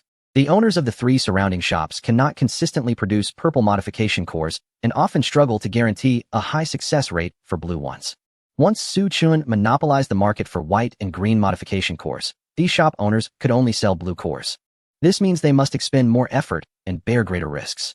In less than half a month, Boss Lee's hair has turned half gray, and he has developed a hunched back, seemingly aging 10 years.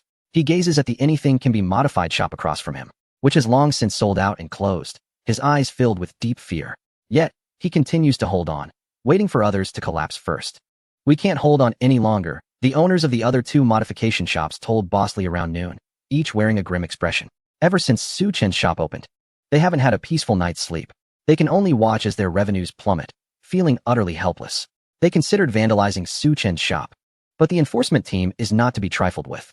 Attempts to undermine Suchun backfired when it was revealed that he has connections with certain influential figures and was the first to introduce the adjustable wing modification core, regardless of whether he actually created it. With these factors in play, no one dares to take action against Suchun, especially since they cannot afford to enlist the help of those who could. Boss Lee's vacant gaze fell on the two owners, waiting for their next words while secretly feeling pleased. Finally, it seems they might be turning the tide. If Suchun cannot produce blue modification cores, the market for them would be theirs to divide. Although it would be exhausting, perhaps they could earn even more than before. Boss Lee, we can't hold on any longer. We're preparing to close the shop, one of the owners said with a pained expression. It's just too difficult. We initially thought Suchun was just trying to build a reputation by selling at a loss, But how can one sustain that? He releases over 50 top-tier modification cores every 3 days, all at 50,000 each. In the past half-month, our shop has only sold 2 blue modification cores. The shop is rented, and now, we can't even cover the rent, let alone make a profit. I'm in a similar situation, having sold 3 blue modification cores. And that was only because old customers felt sorry for us. We can't sell any white or green cores at all. Another owner slumped into a chair, rubbing his face. I'm going to close down too, but Bosley, you're different. He looked at Bosley.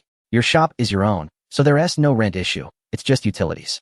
You only need to sell 1 modified core to make a profit. After we close the store, the market for green quality modified cores will be all yours. You must hold your ground and absolutely cannot let the other store develop. They are genuinely scared.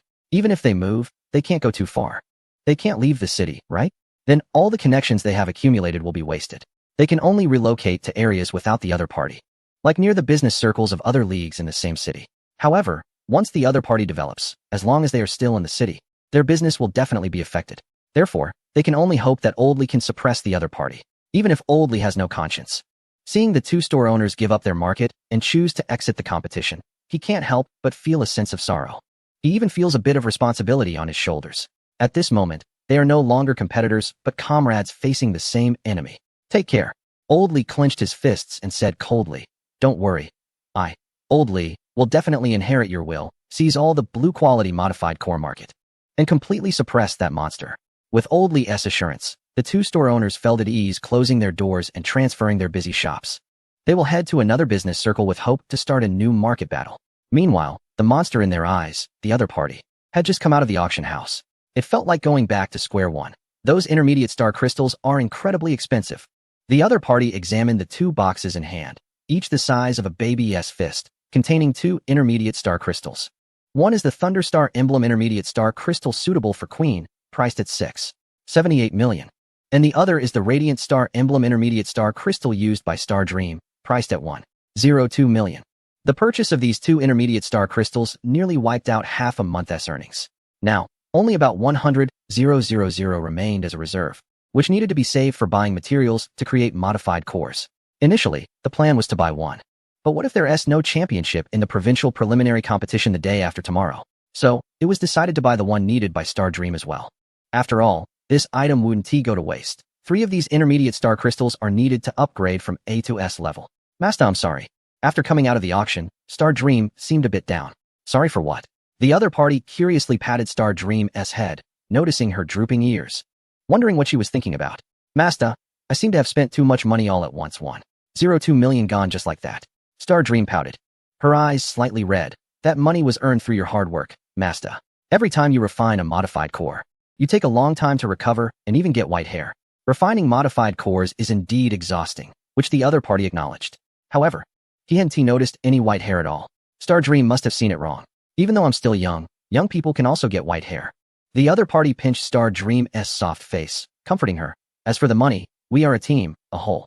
Why calculate so clearly? In the future, when you win the championship and receive the prize money, will you still count it out evenly with me?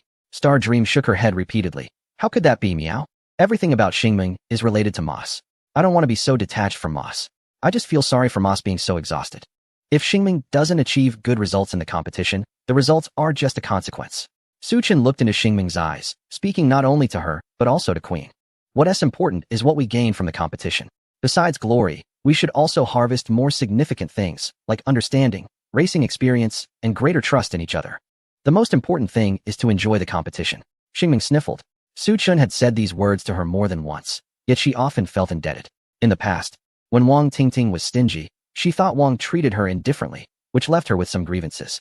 Now that Su Chen was particularly generous to her, she felt a pang of guilt for the money and energy he spent.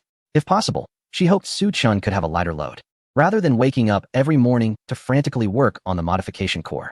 Even if Moss says this to me, I still want to do more for Moss. Su Chen pondered for a moment, his eyes twinkling mischievously, and said, all right, then you should sleep with me at night, stick to me, and hold me tight. Xingming looked at Su Chen suspiciously. Aren't you bothered if I get hot? Cough, hot but happy. Su Chen's face flushed, his gaze wandering. He realized he was being a bit selfish. Xingming, afraid of making him too hot, would always sleep in another blanket after warming up the bed, keeping a respectful distance. Yet he missed the feeling of sleeping with her. He thought that being a little hot wasn't unacceptable, but it was hard to voice such a request. Now that the conversation had reached this point, it was a good opportunity to bring it up. How cute. Xingming held Su Chen's hand and smiled with her eyes squinted. Xingming also likes being with Moss. It feels very safe and comfortable. Su Chen felt his face heat up as he looked at Xingming's smiling face. It felt as if a soft feather gently brushed against his heart, a familiar sensation that seemed to take him back to his school days. When a classmate bent down to pick up an eraser, her dark ponytail cascading down her shoulder, the wind flipping the pages of books, and the afternoon sunlight hitting her fair cheek in that moment. He casually shifted his gaze away, looking at the distant sunset. What does Moss want to eat tonight? Xingming will cook. Huh. Then, fried rice, I guess. Didn't Moss say he wouldn't eat it anymore? What do you know? Men are capricious. Wow. Moss is a big eel. Xingming loves big eel. In the glow of the setting sun, their shadows stretched long on the mottled pavement. The evening breeze carried the warmth of the day, their silhouettes intertwined, extending across the cracks in the ground, casting towards the deepening twilight in the distance. Queen slowly followed behind, her gaze complex as she looked at the two holding hands ahead. It seemed there were still many important things she hadn't recalled, countless moments that made her heart flutter. Gods above, she silently prayed. Chapter 134, The Mountain Race of Takemara. Hello, audience friends, we meet again. I'm your old friend, Brother Roast Goose. What? When did I get to host the provincial qualifiers? Of course, it's because I got promoted and received a raise. Brother Roast Goose, holding the microphone, looked quite pleased.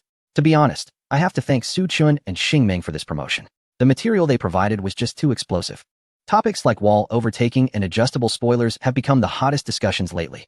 Whenever these topics come up, people naturally think of me, Brother Roast Goose. Because of this, I gained a lot of attention and was invited to continue hosting the provincial qualifiers. This competition features a total of 10 contestants. They include 5 contestants from the Night Voice T3 team, 2 from the Northern Wolves T2 training team, 1 from the Peak Future T3 team, and 2 from our Huachin Club and Rongxing Club. Now, let us turn the camera to the entrance of the competition. Our contestants are about to enter. The starting point of the Takemara Mountain Race is inside a huge circular stadium. At this moment, the audience seats are already filled with spectators. However, half of these spectators are fans of the top clubs, Night Voice and Peak Future. The Northern Wolves Club is not a first-tier club. And since the contestants are members of the T2 training team, there aren't many fans attending the match. The rest are fans of smaller clubs and ordinary viewers who just came to watch the race. As the camera shifts to the entrance, the 5 contestants from the Night Hoof team, accompanied by their machines, slowly enter the arena. Both the drivers and the machines are dressed in uniform black racing suits, adorned with silver patterns, and wear the badge of the Night Voice Club featuring a crescent moon on their chests. Leading them is a handsome man with shoulder-length golden hair, fair skin, and a slightly tipsy look in his eyes. He is Ayano, the captain of the Night Hoof team, not from the Hua region, but with half Nordic blood, which gives him striking sea blue eyes. However, this handsome guy clearly doesn't care much about his appearance. Compared to the other neatly organized team members, he looks a bit out of it. He has been drinking and is the only contestant allowed to do so. After extensive testing and assurances from the Night Voice judging panel, Ayano possesses a unique talent that other drivers do not have. While drinking usually impairs other drivers, Ayano's abilities actually enhance when he drinks, allowing him to have better track judgment and nerve reactions. God of wine. God of wine. The audience gradually erupted into synchronized cheers, thanks to his super popular trait of performing well while drinking. Ayano is referred to as the God of Wine by many Night Hoof fans. The overwhelming support finally roused the man somewhat from his drunken state. He grinned, raising the bottle in his hand towards the audience. Cheers. Haha. This action instantly ignited the enthusiasm of the fans in the audience. Those with beers raised their cans, and those without held up drinks. Even those with just bottled water and support sticks made do. They responded to Ayano's toast, loudly shouting cheers, completely igniting the atmosphere in the stadium. Other teammates, including Lucian, looked at Ayano, who was basking in the cheers, with envy. This is the influence of a super popular racer. Even though Ayano hasn't taken them to the provincial competition yet, his exceptional talent has already shown signs of overshadowing Jiang Huai, the captain of the Knight's Voice T2 team. Some people are just born with enviable talents. And this is a gap that cannot be bridged no matter how hard one tries. After all, they can't drink with Ayano, can they? Regardless, even if they can't surpass the captain, they must strive to keep up with his pace. Lucian encouraged himself silently. Ayano is undoubtedly one of the favorites to win this competition. He and 3 other teammates are mainly here to familiarize themselves with the track. After Ayano wins, they just need to aim for the top 2 in the other 4 provincial qualifiers. Let's go, guys. Lucian felt a strong grip on him, followed by a wave of alcohol smell. He saw Ayano's slightly tipsy face, its inherent handsomeness enhanced by a touch of charm. But what was even more captivating was Ayano's sunny and confident smile. Guys, his Chinese was a bit awkward, but his enthusiasm was palpable. Let's aim for a clean sweep of the top 3 in this competition. We can't let our boss, who believes in us, down. The teammates responded in unison. The sense of defeat and inferiority in Lu Xuan's heart quickly dissipated. He smiled back. What is the point? After all, Ayano will always be their captain. Why overthink it? They just need to keep following the captain's lead. Following the Night Hoof Racing team, a driver from the Peak Future T3 team entered. She appeared somewhat timid, keeping her head down as she walked with her machine girl to the starting platform, showing no reaction to the cheers and spotlight around her. In the changing room, Su Chun came out of the restroom after washing his hands. The provincial qualifying track is long, although there are rest areas along the way. It's best to run it all at once to maintain the rhythm. This requires him to clear out all excess weight from his body before the race. In the private changing room, there were only him and Queen.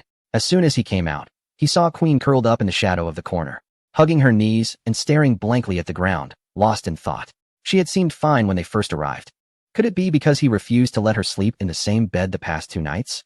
Ever since he bought the star element that day, Queen had frequently made that request, but Su Chin felt he shouldn't take advantage of her vulnerability, so he politely declined. Even when Queen looked pitiful, he still hardened his heart and refused. Could it be that Queen is still brooding over this? Queen, what are you thinking? Su Chin walked over and sat down next to Queen, holding her hand. If you have any worries, you can tell me.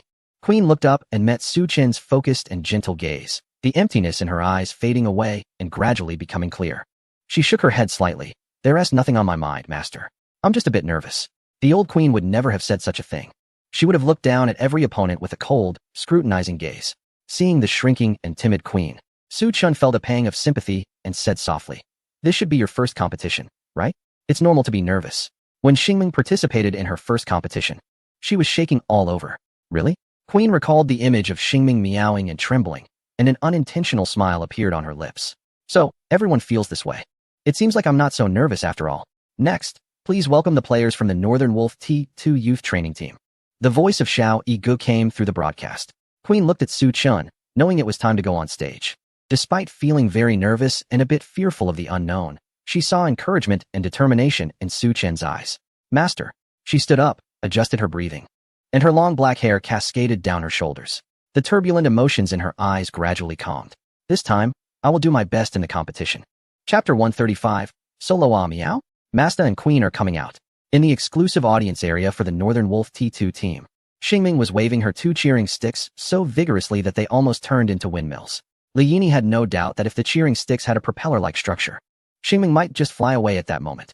Su Chun and Queen's opponents are really strong, Nua Lei said while stuffing chips into her mouth.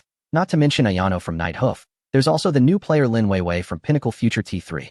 Don't be fooled by how socially awkward she looks. Her driving skills are no joke. Lin Weiwei? Yu Ming was taken aback, having never heard of this name. What is her background? Haha, you really are out of the loop, bro. Nua Lei rolled her eyes. Lin Weiwei is a talent personally selected by Faraday, the president and chief driver of Pinnacle Future. So far, this driver has never lost, always winning championships. Yu Ming was momentarily stunned and asked in confusion, never lost? What about the City King Championship? She participated in the European region's City King Championship. Oh, got it. Then it's fine. Yu Ming shrugged. The tracks for similar competitions vary by region, but it doesn't affect the scoring. The honors from the City King Championships in the Chinese and European regions are the same. So, it seems that this Lin Weiwei does have some skills. Master is coming out, meow? Moss is looking handsome today. Queen looks so beautiful today. Oh, meow. The sudden loud voice of Xingming startled Yu Ming out of his thoughts. He glanced at the cat-eared girl who was lost in her own world, then turned his gaze back to the arena. Su Chun and Huang Shixuan had already taken the stage with their respective mechas, setting aside Huang's hair color. He immediately recognized the pair on the left as Su Chun and Queen. The humanoid form of Queen is simply too eye-catching, with long black hair nearly reaching her waist. Skin so fair that it glows softly under the sunlight, and those wine-red eyes that always remind people of precious gems. Yu Ming's cultural knowledge is limited, so he couldn't articulate it. But there are very few mechas that can make chasing Shadow jealous. Aside from Xingming, there's only Queen. Even Fenghe, the cow-themed one, has to take a back seat. As Su Chun and Queen made their entrance, a small cheer erupted from the audience. These were fans accumulated by Su Chun and Xingming during the City Car King Championship. However, these fans felt a bit awkward now, as they were holding posters of Su Chun and Xingming, while the mecha that appeared was one they didn't recognize. This would normally be a source of anger and doubt. But the moment Queen's close-up appeared on the big screen, all the fans fell silent. It turns out that if someone is attractive enough, even hardcore fans will follow their looks over their principles. Such a beautiful and exquisite queen left them at a loss for words. Aside from the Northern Wolf T2 and some fans, there were others paying attention to Su Chun and Queen. In the VIP section of the Night Voice, Sheen Xian's fingers gripped the armrest of her chair tightly. She stared at Queen on the track, her eyes filled with disbelief. Beside her, James wasn't any better. Even though he had mentally prepared himself, he couldn't help but gasp when he saw Su Chun bringing Queen onto the stage. Su Chun wasn't joking with him or the Night Voice. He really was bringing Queen out. And Su Chun being able to bring Queen onto the stage indicated that Queen could indeed be activated. It seems we underestimated Su Chun's modification skills. Sheen Xian calmed her swirling emotions and coldly fixed her gaze on James. As an S-class modifier and the chief of the night team, you are still outperformed by Su Chun? I suddenly feel that giving you and the night team a high salary was a mistake. She didn't care whether Queen could be activated. What mattered to her was that Su Chun achieved what the night team could not. Thus, Su Chun's value had surpassed that of the entire night team. She had always taken pride in the night modification team, but now she felt utterly embarrassed, reigniting her desire to recruit Su Chun. As for the conflict with Su Chun, there's nothing that can't be resolved by interests. If it can't be resolved, it just means the interests aren't large enough. She is confident that the voice of the night can provide enough attractive benefits to catch Su Chun's interest. However, by that time, James and the night team would basically be able to step back or simply leave. The saying goes, the night voice group doesn't support useless members. Losing value equals losing status. James felt the intense gaze of Sheen Xian on him, causing him to sweat. He wanted to argue, but it felt like there was a lump in his throat, and after a long pause, he barely managed to say, Miss Sheen, Queen can be activated, but it may sacrifice a lot of performance. Let's see how Queen performs first. Sheen Xian snorted coldly, non-committal, regardless of Queen's performance. The fact that it can be activated is undeniable. Just this point has already dropped the night team status in her eyes to freezing point. In front of the launch platform, the blonde-haired man looked straight ahead, but mumbled, there are 5 drivers in the night hoof team today, which is unfavorable for us. If you want to cooperate, I can reluctantly accept. Since he didn't have a second machine girl, he could only participate in 3 provincial qualifying races. Betting against Su Chun in this scenario would surely lead to defeat. However, Su Chun proactively suggested that only the results of those 3 qualifying races would count, and the ones he didn't participate in wouldn't matter. This gentlemanly behavior made him feel a bit embarrassed. But he, Huang, was certainly not unreasonable and didn't want to owe anyone a favor. If Su Chun needed his help in this race, no need. A cold voice drifted over. The blonde man turned to see only Su Chun's profile and moving lips. Mind your own business. The blonde man instantly flushed with anger. He gasped in frustration, wishing he could slap himself. Why did he just talk to Su Chun? Was he some kind of pathetic fool? How could he have approached him like that? In response, Su Chun merely gave him a cold shoulder. Huang Shishun clenched his fists and silently vowed that in the future, even if Su Chun begged him, he wouldn't cooperate with someone so ungrateful. Today, Su Chun ignored him, and in the future, he should be prepared to be out of reach. However, the blonde man didn't realize that the coldness in Su Chun's eyes wasn't directed at him. Su Chun and Queen didn't need any help today. Across the 100-meter wide racetrack, Su Chun's sharp gaze swept over the 5 members of the night hoof team. They were his targets today. He would take on each of them single-handedly, crushing them underfoot. Chapter 135. I want to be in position 7. Why does it feel so chilly behind me? Ayano scratched his head in confusion. Whenever he drank, his mind would become exceptionally sharp, and he would become extremely sensitive to everything around him. Ayano turned his head and immediately locked eyes with Su Chun's cold gaze, making him even more bewildered. Hey, Lu Sun, do we have any grievances with other teams recently? What? Lu Sun was taken aback, following Ayano's gaze, feeling somewhat baffled. Why was that competitor staring at us like that? I don't even know who he is. Lu Sun thought. Who is he? Ayano asked, combining the information he had researched before the match and the recent commentary from the commentator. Lu Sun quickly came to his senses. He is the champion of the Urban Championship, the one who eliminated our youth training team with wall riding and an adjustable wing. Oh, Su Chun and Xingming, Ayano exclaimed, clapping his fists together, realizing it. He didn't look at opponent data before matches and relied on Lu Sun and a few other team members to inform him. Besides that, he was usually indifferent to external news and the situation of other competitors. However, even so, the names Su Chun and Xingming were still well known. Mainly because every time he opened his phone recently, it was filled with news about wall riding and adjustable wings. It was hard not to notice. Ignoring Su Chun's name was already the limit. But the mech girl beside him doesn't seem to be Xingming, right? Lu Sun wondered.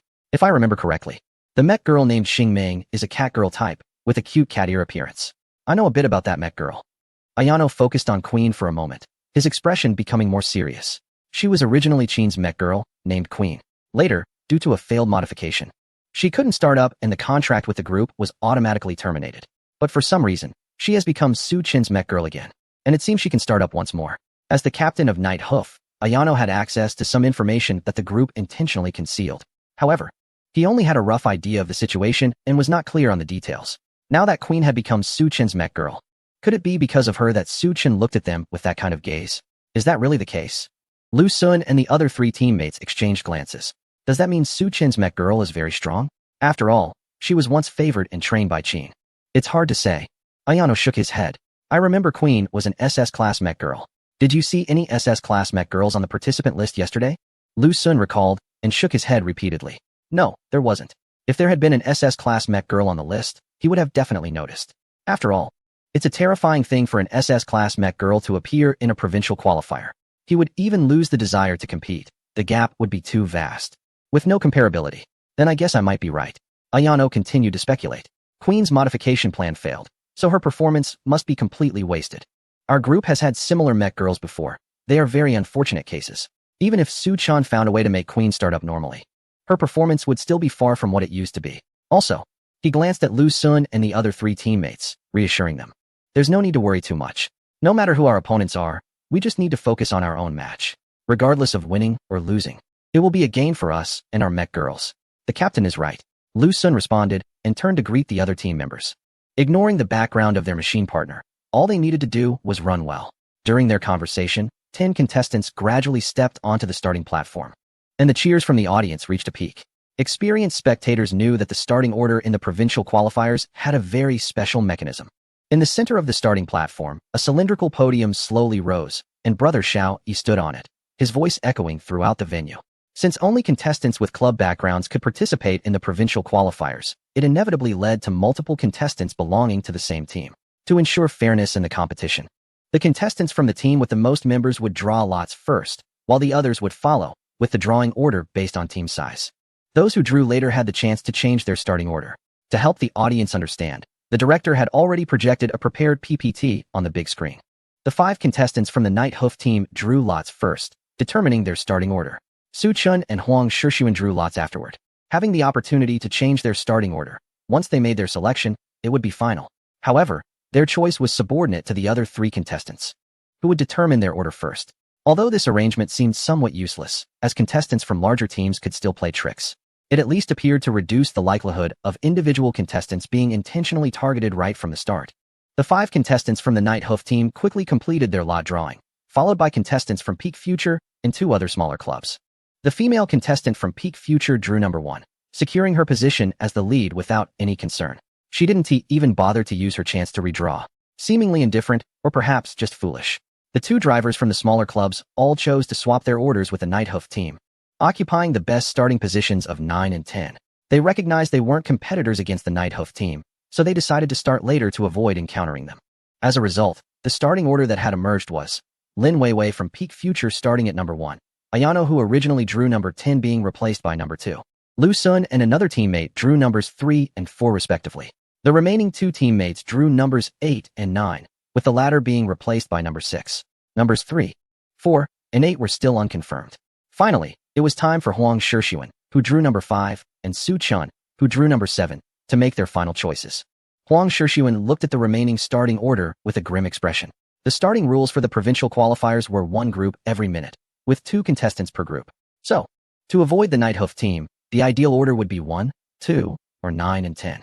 But now, no matter how he and Su Chen chose, they would inevitably be sandwiched by 1 or 2 contestants from the Night Hoof team. Huang Shixuan took out a piece of paper and drew the current departure order, carefully marking it with circles. Although he was quite displeased with Su Chan, he still patiently handed the note to him. Hey, pay attention. Later you'll pick positions 3 and 4 with me. That way, the only trouble we'll have during the whole race is Ayano from the night team. If this person is relatively honest, we won't be targeted at all. Are you listening to me? Huang Shixuan frowned, noticing that Su Chun was picking his nose. He was clearly discussing something very serious. Why was Su Chen picking his nose? How infuriating. Was he not even worth more than a booger? Huang Shixuan felt his irritation rise again. He realized that his prejudice against Su Chun was not only based on Su Chen's past misdeeds, but also on the aura he exuded that easily annoyed him. Just switch with them yourself. Su Chun flicked the booger off his finger and calmly said, I want to be in position 7. Huang Shixuan felt as if he had misheard. What did you say? He rolled up his sleeves. Say that again. Su Chun glanced sideways at Huang Shixuan, curling his lips. I want to be in position 7. Is there a better position than that? For him, only position 7 would allow him to gradually crush the Knight team. Switching to positions 3 or 4 would only mean facing Ayano as an opponent, which would be pointless. He was here to take revenge for Queen and to show the Knight team's Knight squad how ridiculous their so-called truth was. Even if he drew positions 1 or 2, he would still switch to position 7. But Huang Shixuan couldn't understand it. He thought Su Chun was out of his mind, and not just a little. Chuan Yun, don't hold me back. Huang Shixuan angrily grabbed Chuan Yun's hand, glaring at Su Chun and gritting his teeth. I have to teach this arrogant guy a lesson today. Chuan Yun looked helplessly at Huang Shixuan, who was holding her arm. She hadn't even tried to stop him. Su Chun, ignoring Huang Shixuan's anger, was simply doing stretching exercises to prepare for the race. Seeing that Su Chun was completely unfazed, Huang Shixuan lost his patience. He released Chuan Yun's hand and coldly snorted, I really didn't expect you to be such an arrogant person. Has the wall-bending and adjustable rear wing of the city championship made you completely float away? Su Chun, there are always people stronger than you. And there are always higher mountains. The professional Knight team and the Knight youth training team are completely different. Have you forgotten the captain's reminders before the race? Li Yini had specifically analyzed the strengths of the 5 Knight team players before the race, especially the driver Ayano, whose reflexes after drinking were notoriously abnormal. The voice of the Knight conducted tests on this driver, revealing that in a sober state, Ayano's nerve reflex speed is 30 faster than that of an average adult male. And when intoxicated, it surpasses the average by 60. This is still considering Ayano has not undergone any training. Now, the voice of the Knight group is preparing to train Ayano, which will naturally involve targeted training to enhance Ayano's exceptional reflex talent. In other words, the future Ayano will become even stronger. Su Chun still remembers what Li Yini said about all this. But what does it matter? Su Chun calmly took a sip of mineral water. Hey, are you even listening to me? Huang Shixuan was almost infuriated. At that moment, the staff approached the two. Have you both confirmed your starting order? Are you sticking with the current order or making a change? The numbers that can be changed are 3, 4, and 8. Could we have a moment to discuss? Huang Shixuan began, but Su Chun quickly replied, I won't change, it stays as is. The staff reacted swiftly, immediately turning to gesture towards the announcer on the platform. Su Chun has confirmed his starting order as number 7. Okay. The announcer tapped a couple of times on the tablet. On the large screen, Su Chun's starting number was locked in. Mr. Huang, what about you? The staff smiled at Huang Shixuan, who was staring intently at Su Chun's com profile, his lips trembling. He clenched and relaxed his fists repeatedly. Finally, he let out a breath and told the staff, then let's keep it as is. I won't change either. Huang Shixuan has confirmed his starting order as number 5. Okay. With Huang Shixuan's confirmation, the starting orders of all participants were finalized and no longer subject to change. It was too late for regrets. The starting order form had already been submitted to the competition's backend. The provincial preliminary round at the Takamara Mountain competition area was about to begin. The announcer raised the microphone and announced loudly, all participants, please proceed to your respective starting points and prepare for the race. This competition will have group starts, with 2 participants per group and a 1-minute interval between groups. Su Chun, I want to see what you plan to do today. Huang Shixuan glared fiercely at Su Chun, pulling Chuan Yun's hand as they walked towards the starting point number 5. No matter how displeased he was with Su Chun, they were teammates now, part of the Northern Wolves T2 youth training team. Internal conflicts would only lead to failure in the race. To achieve better results, they needed to unite. The starting position number 5 was indeed unfavorable, but at least it could hold back a participant from the Nighthoof team. Likewise, Su Chun's position number 7 could also restrain the number 8 driver from Nighthoof. As for who would ultimately benefit from this restraint, that would depend on their individual skills. Why didn't Su Chun and Huang Shixuan change their starting order? In the VIP seating area of Northern Wolves T2, Yuming looked puzzled. Li Yini shrugged and said, but both Su Chun and Huang Shixuan are already mature competitors. As a team leader, I can offer suggestions, but I shouldn't overly interfere with their decisions. As the saying goes, when outside, a command may not be heeded. We just need to trust their judgment. Perhaps they have a special plan. Yuming's lips twitched. What special plans could there be? Su Chun was positioned behind 5 Nighthoof racers, and if any of them targeted him, he would have no room to fight back. He couldn't understand Su Chun's choice at all. However, Xingming should know, right? After all, the one who understands the driver best is the driver's machine spirit. Just like how he always got caught by chasing Shadow during night raids these past few days. Xingming, do you know what your driver is thinking? He glanced at the cat-eared girl not far away. The next moment, everything went dark before his eyes. He saw Xingming resting her chin on her hands, gazing at Su Chun's profile on the big screen with a smirk. Hee hee, Moss is so handsome. Yiming thought, forget it. Asking Xingming is pointless. She's the type that would drool even if she were cured. At the starting point, all machine spirits entered deployment mode. The drivers entered the cockpit, checked the status of their machine spirits, and adjusted their helmets, seats, and gloves. This was their last chance for adjustments. During the race, if something fell off, they would have to hold it in. Master car machine system, normal. Engine temperature, normal. Tire pressure, normal. Su Chen looked at the graceful figure ahead, clearly hearing the slight tremor in the girl's voice. Don't be nervous. Su Chen subconsciously placed his hand on Queen's belief. Both of them froze. Queen widened her eyes, confusion flickering in her wine-red gaze. Su Chen felt completely awkward and reluctantly withdrew his hand, clearing his throat. Sorry, I got used to driving with Xingming. Queen was silent for a moment, the blush on her pretty face gradually spreading and then slowly fading. After a while, she quietly said, Is that how Master encourages Sister Xingming? That's really unique. Su Chen felt the need to explain. Well, mainly because I can't reach her head, so I got used to it over time. Then, Master. Queen suddenly turned around, blinking at Su Chen with an unexpectedly playful expression. How does it feel? Huh? Su Chen blushed slightly. He never expected Queen to ask such a question so suddenly. Why did she seem to regain some of her previous sharpness? Didn't her memory not recover yet? Could this be a case of old habits dying hard? Master, answer the question. Su Chen looked into Queen's earnest wine-red eyes. It was clear she genuinely wanted to know the answer. It feels great. Su Chen couldn't lie and had to look away from Queen's gaze. That's good. Queen didn't say anything else and turned back to look at the track. I'm no longer nervous. Just as Su Chen breathed a sigh of relief, she casually added, Master can squeeze a bit more in the future. It works well. At that moment, as the atmosphere shifted from awkward to slightly blush-inducing, a cold electronic voice echoed through the radio. 30 seconds until the race starts. Please prepare for the race. Contestants 1 and 2. Chapter 137. Happy to serve Virum. With the roar of 2 engines, the air at the starting point ignited like it was set ablaze. Instantly, it became scorching hot. The mech piloted by Ayano is named Night Hoof, which is also the name of the team.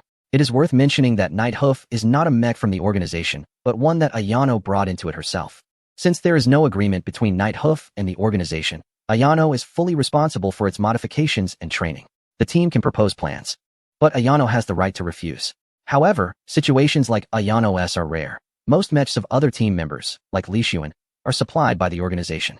This is because not every mech meets the organization's threshold criteria, and Night Hoof is one of the few that has gained recognition from the analysts of the organization. Its performance is impressive, just like its driver, Ayano, who possesses great talent. The roar of Night Hoof's engine is like thunder, but a sharper screech from the side sounds defiantly in response. Ayano squinted and looked over. Contestant 1, Lin Weiwei, is from the Pinnacle Future Club. She is a lesser-known contestant, even less famous than Su Chen and Xingming. However, this is certainly not a reason to underestimate Lin Weiwei. The Pinnacle Future Club is a top club that stands alongside the organization. However, the admission standards of Pinnacle Future are even stricter. The basic assessment for the youth training team is the same standard as the organization. The key is that after passing the assessment, one must race against the chief driver and president, Ferrati, in a match. This pressure naturally raises the stakes. Based on the final race results, the chief decides whether the driver can enter the professional team. Lin Weiwei has clearly passed Ferrati's evaluation. Her mech is fiery red, a model named Crimson Star, which, according to Li Xuan, is an A-class mech with extremely high peak speed. It seems she is a formidable opponent, Ayano murmured. One can tell how powerful a mech is just by the sound of its engine. However, to dominate the race, having a strong mech is not enough. The driver's skills must also be formidable. Alright. Ayano tilted her head back and downed the last shot of vodka, her enchanting eyes becoming even more intoxicated.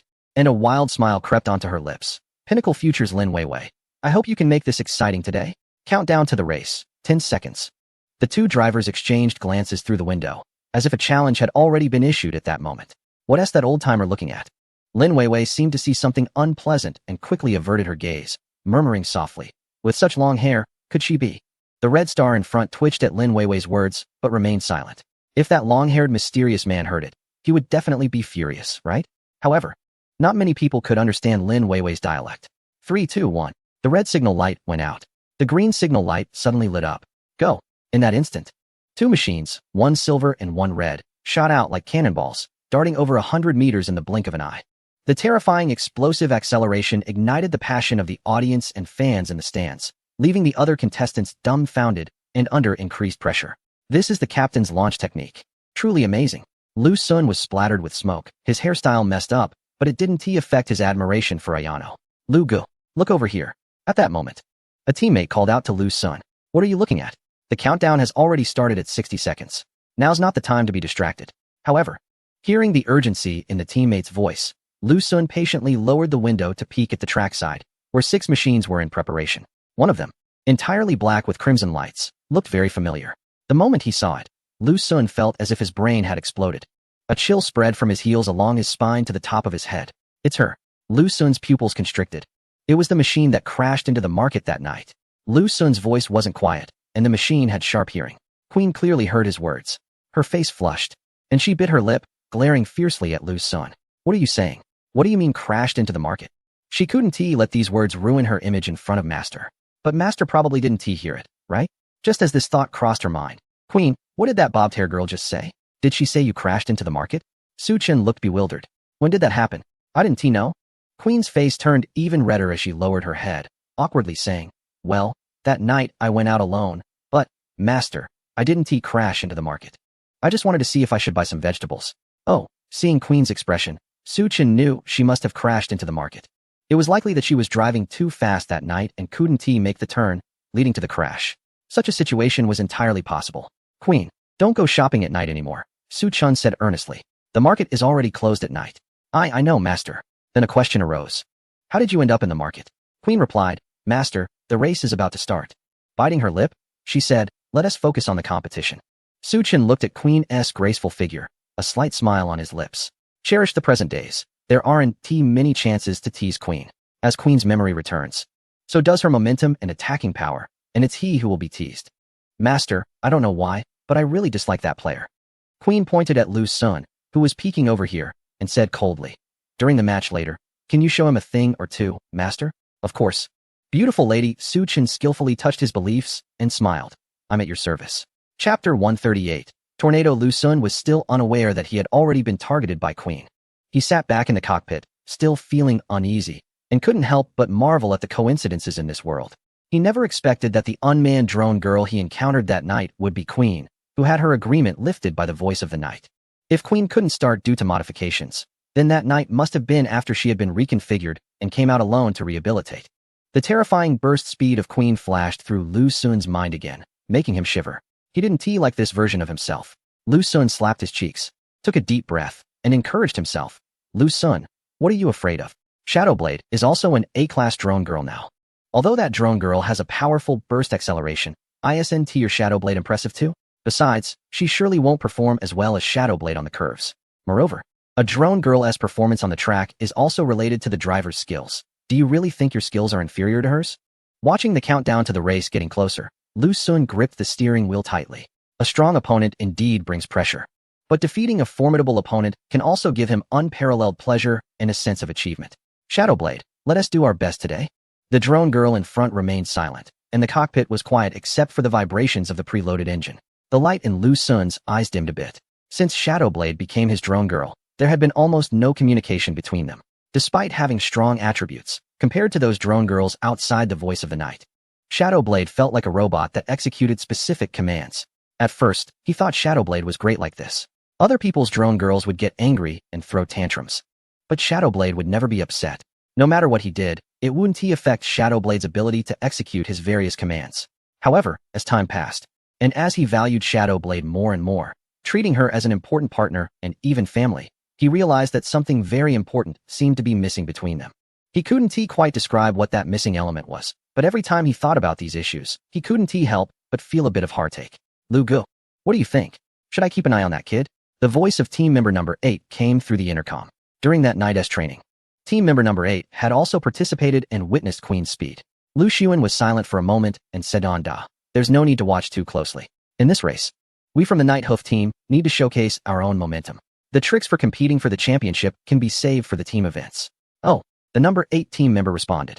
In the Night Hoof team, besides Ayano, Lu Xuan was the boss, so he naturally listened to whatever the boss said. However, Lu Xuan changed the subject.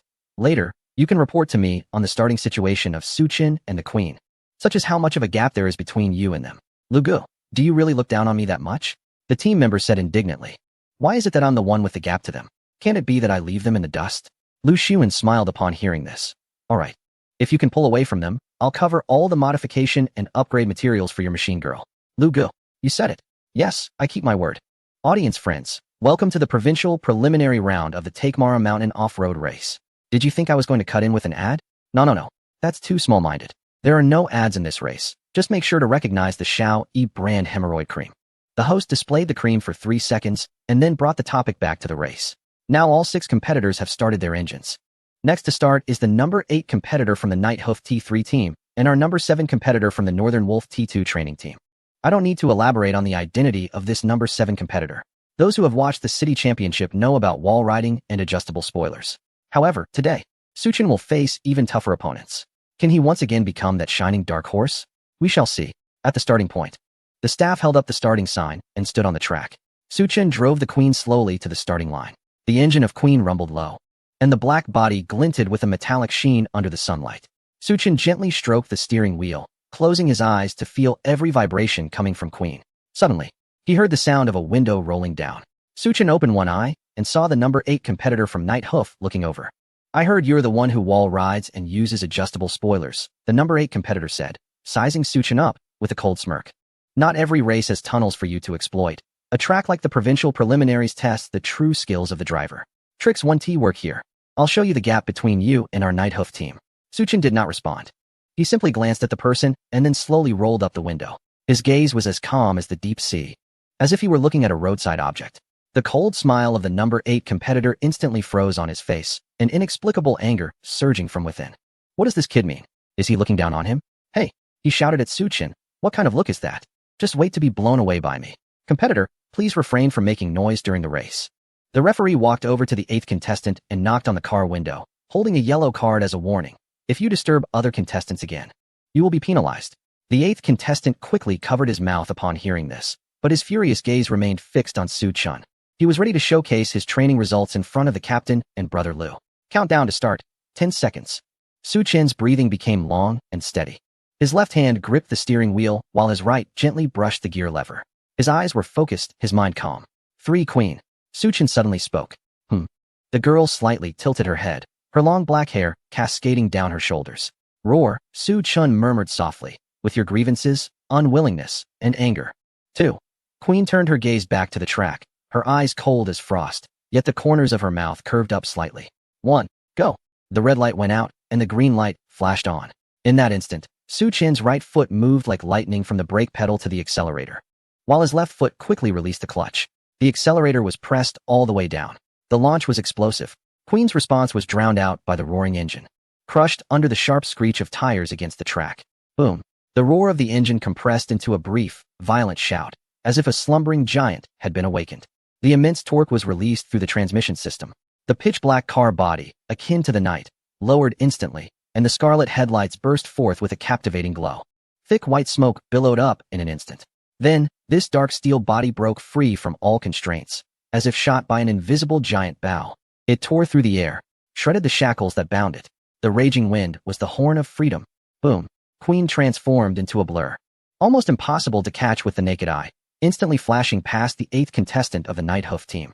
The speed was so fast that even the wind had no time to react, leaving only a scorching wave of heat and the smell of burning tires in its wake. He could only watch helplessly as Queen's scarlet taillights grew more distant, until they completely vanished. At that moment, he had just started. Chapter 139. Do you like it? In the case of both machine girls starting simultaneously, it usually results in a scene where they compete for the best driving line after an explosive launch. Unless the gap between the 2 contestants is too vast, like it is now. The 8th contestant of the Night Hoof team lost the chance to compete for the best line right from the start. In less than 2 seconds, he and his machine girl were left 50 meters behind. After 10 seconds, Queen was just a black dot in their eyes. Then she turned the corner and disappeared. Only the thunderous roar of the engine remained in their ears. This isn't right. This is a bit much. The 8th participant turned pale, staring blankly in the direction where Queen had vanished, completely forgetting to operate the vehicle properly at the start of the qualifying track, which was a long straight line for acceleration. If he had been distracted for any longer, he might have crashed into the guardrail beside him. After a moment, he finally snapped back to reality from the terrifying launch speed of Queen. He quickly opened the radio to contact Lu Xuan, who had already been racing for 2 minutes. Brother Lu, something big has happened. Lu Xuan, focused on driving his vehicle, furrowed his brow. What is going on? Stay calm and don't panic. The voice of the 8th team member came through, trembling. It's too fast, Brother Liu. That machine girl's speed is insane. We just started, and with her launch, we can't even see her taillights. What? Lu Xuan's eyes widened. He knew there was bound to be some exaggeration in those words, but the underlying issue was serious. Clearly, Su Chen driving Queen had completely overwhelmed the 8th participant, who didn't even have a chance to fight back. After being left behind at the launch, they were no match for Su Chen and Queen's subsequent explosive acceleration and speed peak. So after the first turn, they could forget about seeing Queen's taillights again. Brother Liu, I'm not joking at all. If Su Chen and Queen don't face too many restrictions in the turns, it won't be long before they catch up to the 6th position ahead. Then you'll see. Is that machine girl really just A-class? Her explosive performance is downright monstrous. Hearing the hint of self-deprecation in the voice on the other end, Lu Xuan fell silent for a moment and sighed. All right. Don't take it too hard. Just focus on finishing this race. Despite saying this, he knew well that the 8th participant's chances of performing well today were slim. Being crushed like this as a professional driver of the night's voice, he would probably struggle to sleep for several nights. Can a broken sword be reforged to such unmatched sharpness? Lu Xuan gazed at the racing track ahead, calm and focused. The opponent was unexpectedly strong. Yet it didn't diminish his confidence. He was very clear about the weaknesses of a machine girl with such high explosive and speed performance, turns, and special terrains, which were commonplace in the Tokmala mountain race. Queen, your speed is just too fast. In the cockpit illuminated only by the red breathing lights, Su Chen was enveloped in darkness, the track ahead changing rapidly. The scenery outside the window blurred into indistinct shadows. He had said something like this before to Queen. Almost every training session, he would express his awe and admiration. Do you like it? The girl in front slightly tilted her head, her long black hair swaying gracefully at her waist. I do like it, Su Chen replied with a wry smile, but I'm also terrified when going through turns. Now, Queen's attributes were quite terrifying. After upgrading from B class to A class, her attributes became speed, 82, cornering, 68, stability, 66, explosion, 89, endurance, 54. He was truly out of money at this point. Only a temporary core modification of white quality with speed 1, burst 3, cornering 1, and stability 1 can be installed for Queen. As a result, Queen's core attributes for speed and burst have terrifyingly reached 83 and 92 respectively. It's not that Su Chen couldn't create a better core, but rather that any further improvement in speed and burst would make it difficult for him to keep up with Queen's pace. This is still the case without any sacred relics installed on Queen. If 2 sacred relics were added, Queen's speed and burst would be even more formidable. Master has already done a great job handling cornering. Queen's voice carried a hint of laughter. Su Chen thought to himself, could it be any better? In the City Car King competition and with the 2 skill points gained from upgrading Queen, he allocated all of them to drift control, bringing drift control up to level 3, which reduces drift speed loss by 15, and also invested a point in cornering control, which has the effect of increasing stable cornering speed by 5, with cornering control LV1. These 2 skills related to cornering allowed him to practice cornering continuously in the training space. Moreover, it wasn't ordinary practice. He didn't even know what was going on in that training space. He was actually allowed to drive a missile, navigating obstacles with the missile. He had to pass all obstacles to succeed, and crashing into one would result in an explosion, making him feel as if his body was blown to bits. That momentary pain would stay with Su Chen for a lifetime. The key was that the missile's speed kept increasing. However, the effects were immediate. After experiencing thousands of explosions, he could now control Queen with relative ease. Being with Master was very enjoyable, Queen suddenly said, then continued to ask, before the memory loss. It must have been enjoyable with Master, right? Su Chen fell silent for a moment, a flash of memory crossing his eyes. Enjoyable meant being teased every day and having to solve problems by himself, right? That was indeed quite enjoyable. Only Master could harness him, unleash his full potential, and let him race freely on the track. Queen gazed ahead at the track, her eyes growing brighter. Fragments of memories began to surface in her mind. During the first test in the night team, the modifier said her speed and burst attributes were too high, which could pose safety risks for the driver and lead to instability on the track. Therefore, the modification plan decided to reduce speed and burst in exchange for a balance of other performance aspects. But Su Chen had always prioritized her strengths in modifications, maximizing her burst and speed while supplementing other performance aspects. Most importantly, Su Chen would actively adapt to her speed and burst rather than forcing her to change to fit. She liked such a modifier, such a driver. Therefore, she wanted to bring glory to Su Chen. Master, I will protect you well. Queen's tone was filled with determination. Even at this moment, her speed was fast, and even without any accidents. The entire protection system of the vehicle was silently focusing on Su Chen. In the event of an accident, Su Chen would remain unscathed. He was unaware of the almost imperceptible protective measures taken by Queen, thinking she was simply excited. It was his first time racing on the track, his first time hearing the wind howling past his ears. He felt happy and exhilarated, his excitement gradually building up. Defeating the number 8 racer from the Night Hoof team was just the beginning. Both Su Chun and Queen knew very well that to completely crush the Night Hoof team, simply outpacing the number 8 racer was far from enough. For Su Chun, defeating the Night Hoof team was merely the start of a declaration of war against the voice of the night. Chapter 140. I'll take you flying. The moment Su Chun and Queen crushed the number 8 racer from the Night Hoof team at the start instantly ignited the audience. In this preliminary race, the entire Night Hoof team was participating, which meant nearly half of the audience were fans of the Night Hoof team. At this moment, these fans felt worse than if they had just eaten something unpleasant. Not to mention that the captain of the Night Hoof team, Ayano, was in a fierce battle with Lin Weiwei from Pinnacle Future. It also seemed that the number 6 racer from Night Hoof was not a match for the number 5 racer from the Northern Wolves T2 training team. Ultimately, the number 8 racer was completely crushed by Su Chun and Queen, leading to a total collapse. Those who hadn't bet on the racing lottery could still control their anger, but those who had were already cursing by the fence. However, the host felt the audience wasn't angry enough and continued to pour salt on the wound of Night Hoof. Ladies and gentlemen, it's unbelievable, shouted the host. We thought the number 8 racer from Night Hoof would engage in a fierce battle with Su Chun, but unexpectedly, the number 8 was taken out in an instant. Is this a moral decline or a loss of humanity?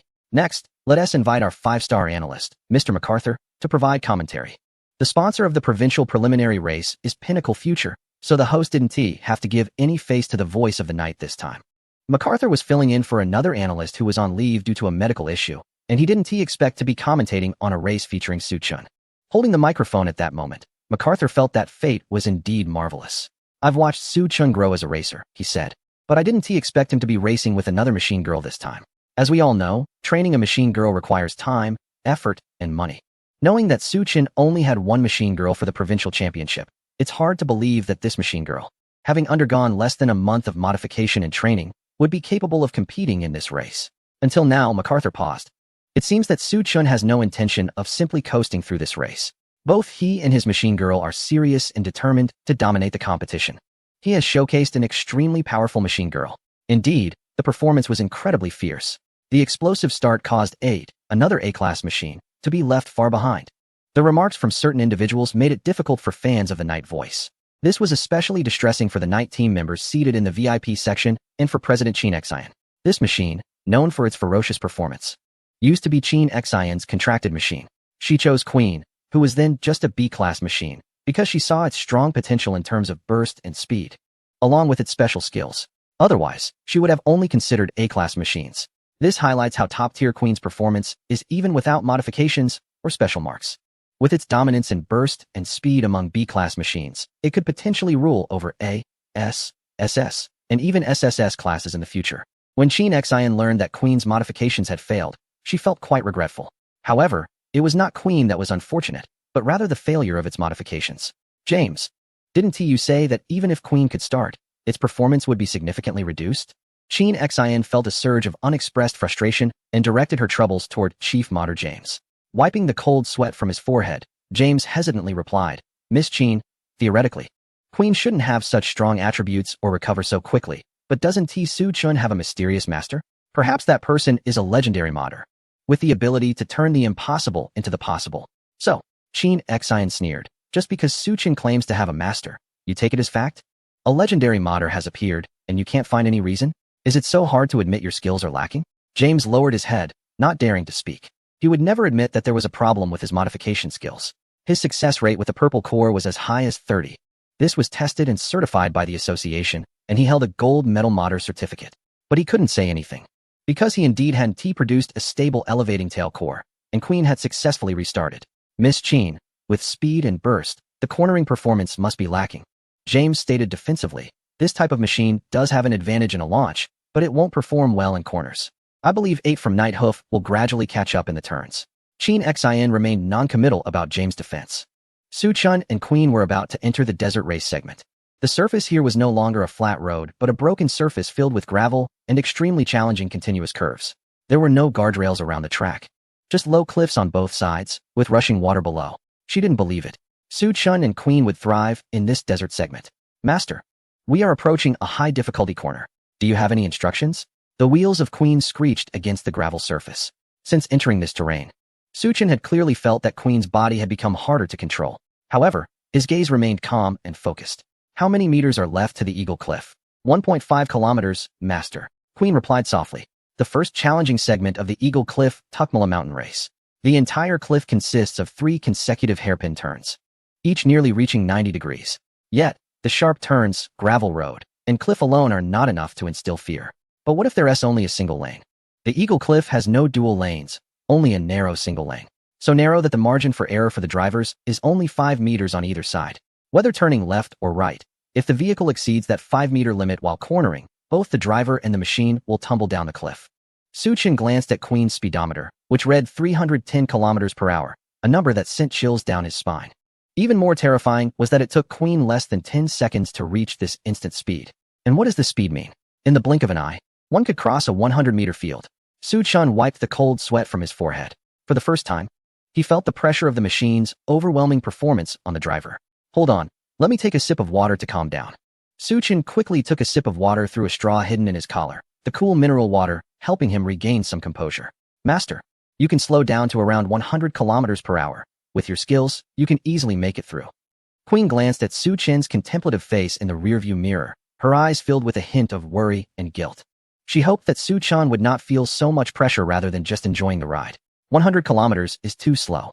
Suchin tightened his grip on the steering wheel. In his peripheral vision, the warning sign indicating the dangerous segment flashed by. At the end of his sight, the Eagle Cliff stood there. The track extended to where it converged into the small peak of an isosceles triangle, resembling the fierce fangs of a monster. Queen, do you remember what I said to you before the race? Queen lifted her gaze slightly. Their eyes intertwined in the rearview mirror. Today, we will crush the Night Hoof team of the Night Voice. Suchin's voice was low and hoarse, his gaze gradually sharpening. So trust me. This series of 3 sharp turns, I'll take you flying. Chapter 141, Eagle Cliff. Only the eagle that flies over the cliff is a true eagle. Only those who successfully navigate Eagle Cliff are qualified to aim for the championship. While reading the map information, Suchin noticed that the 3 consecutive turns of Eagle Cliff were on a downward slope. Although considering the difficulty of the track, the slope wasn't particularly steep.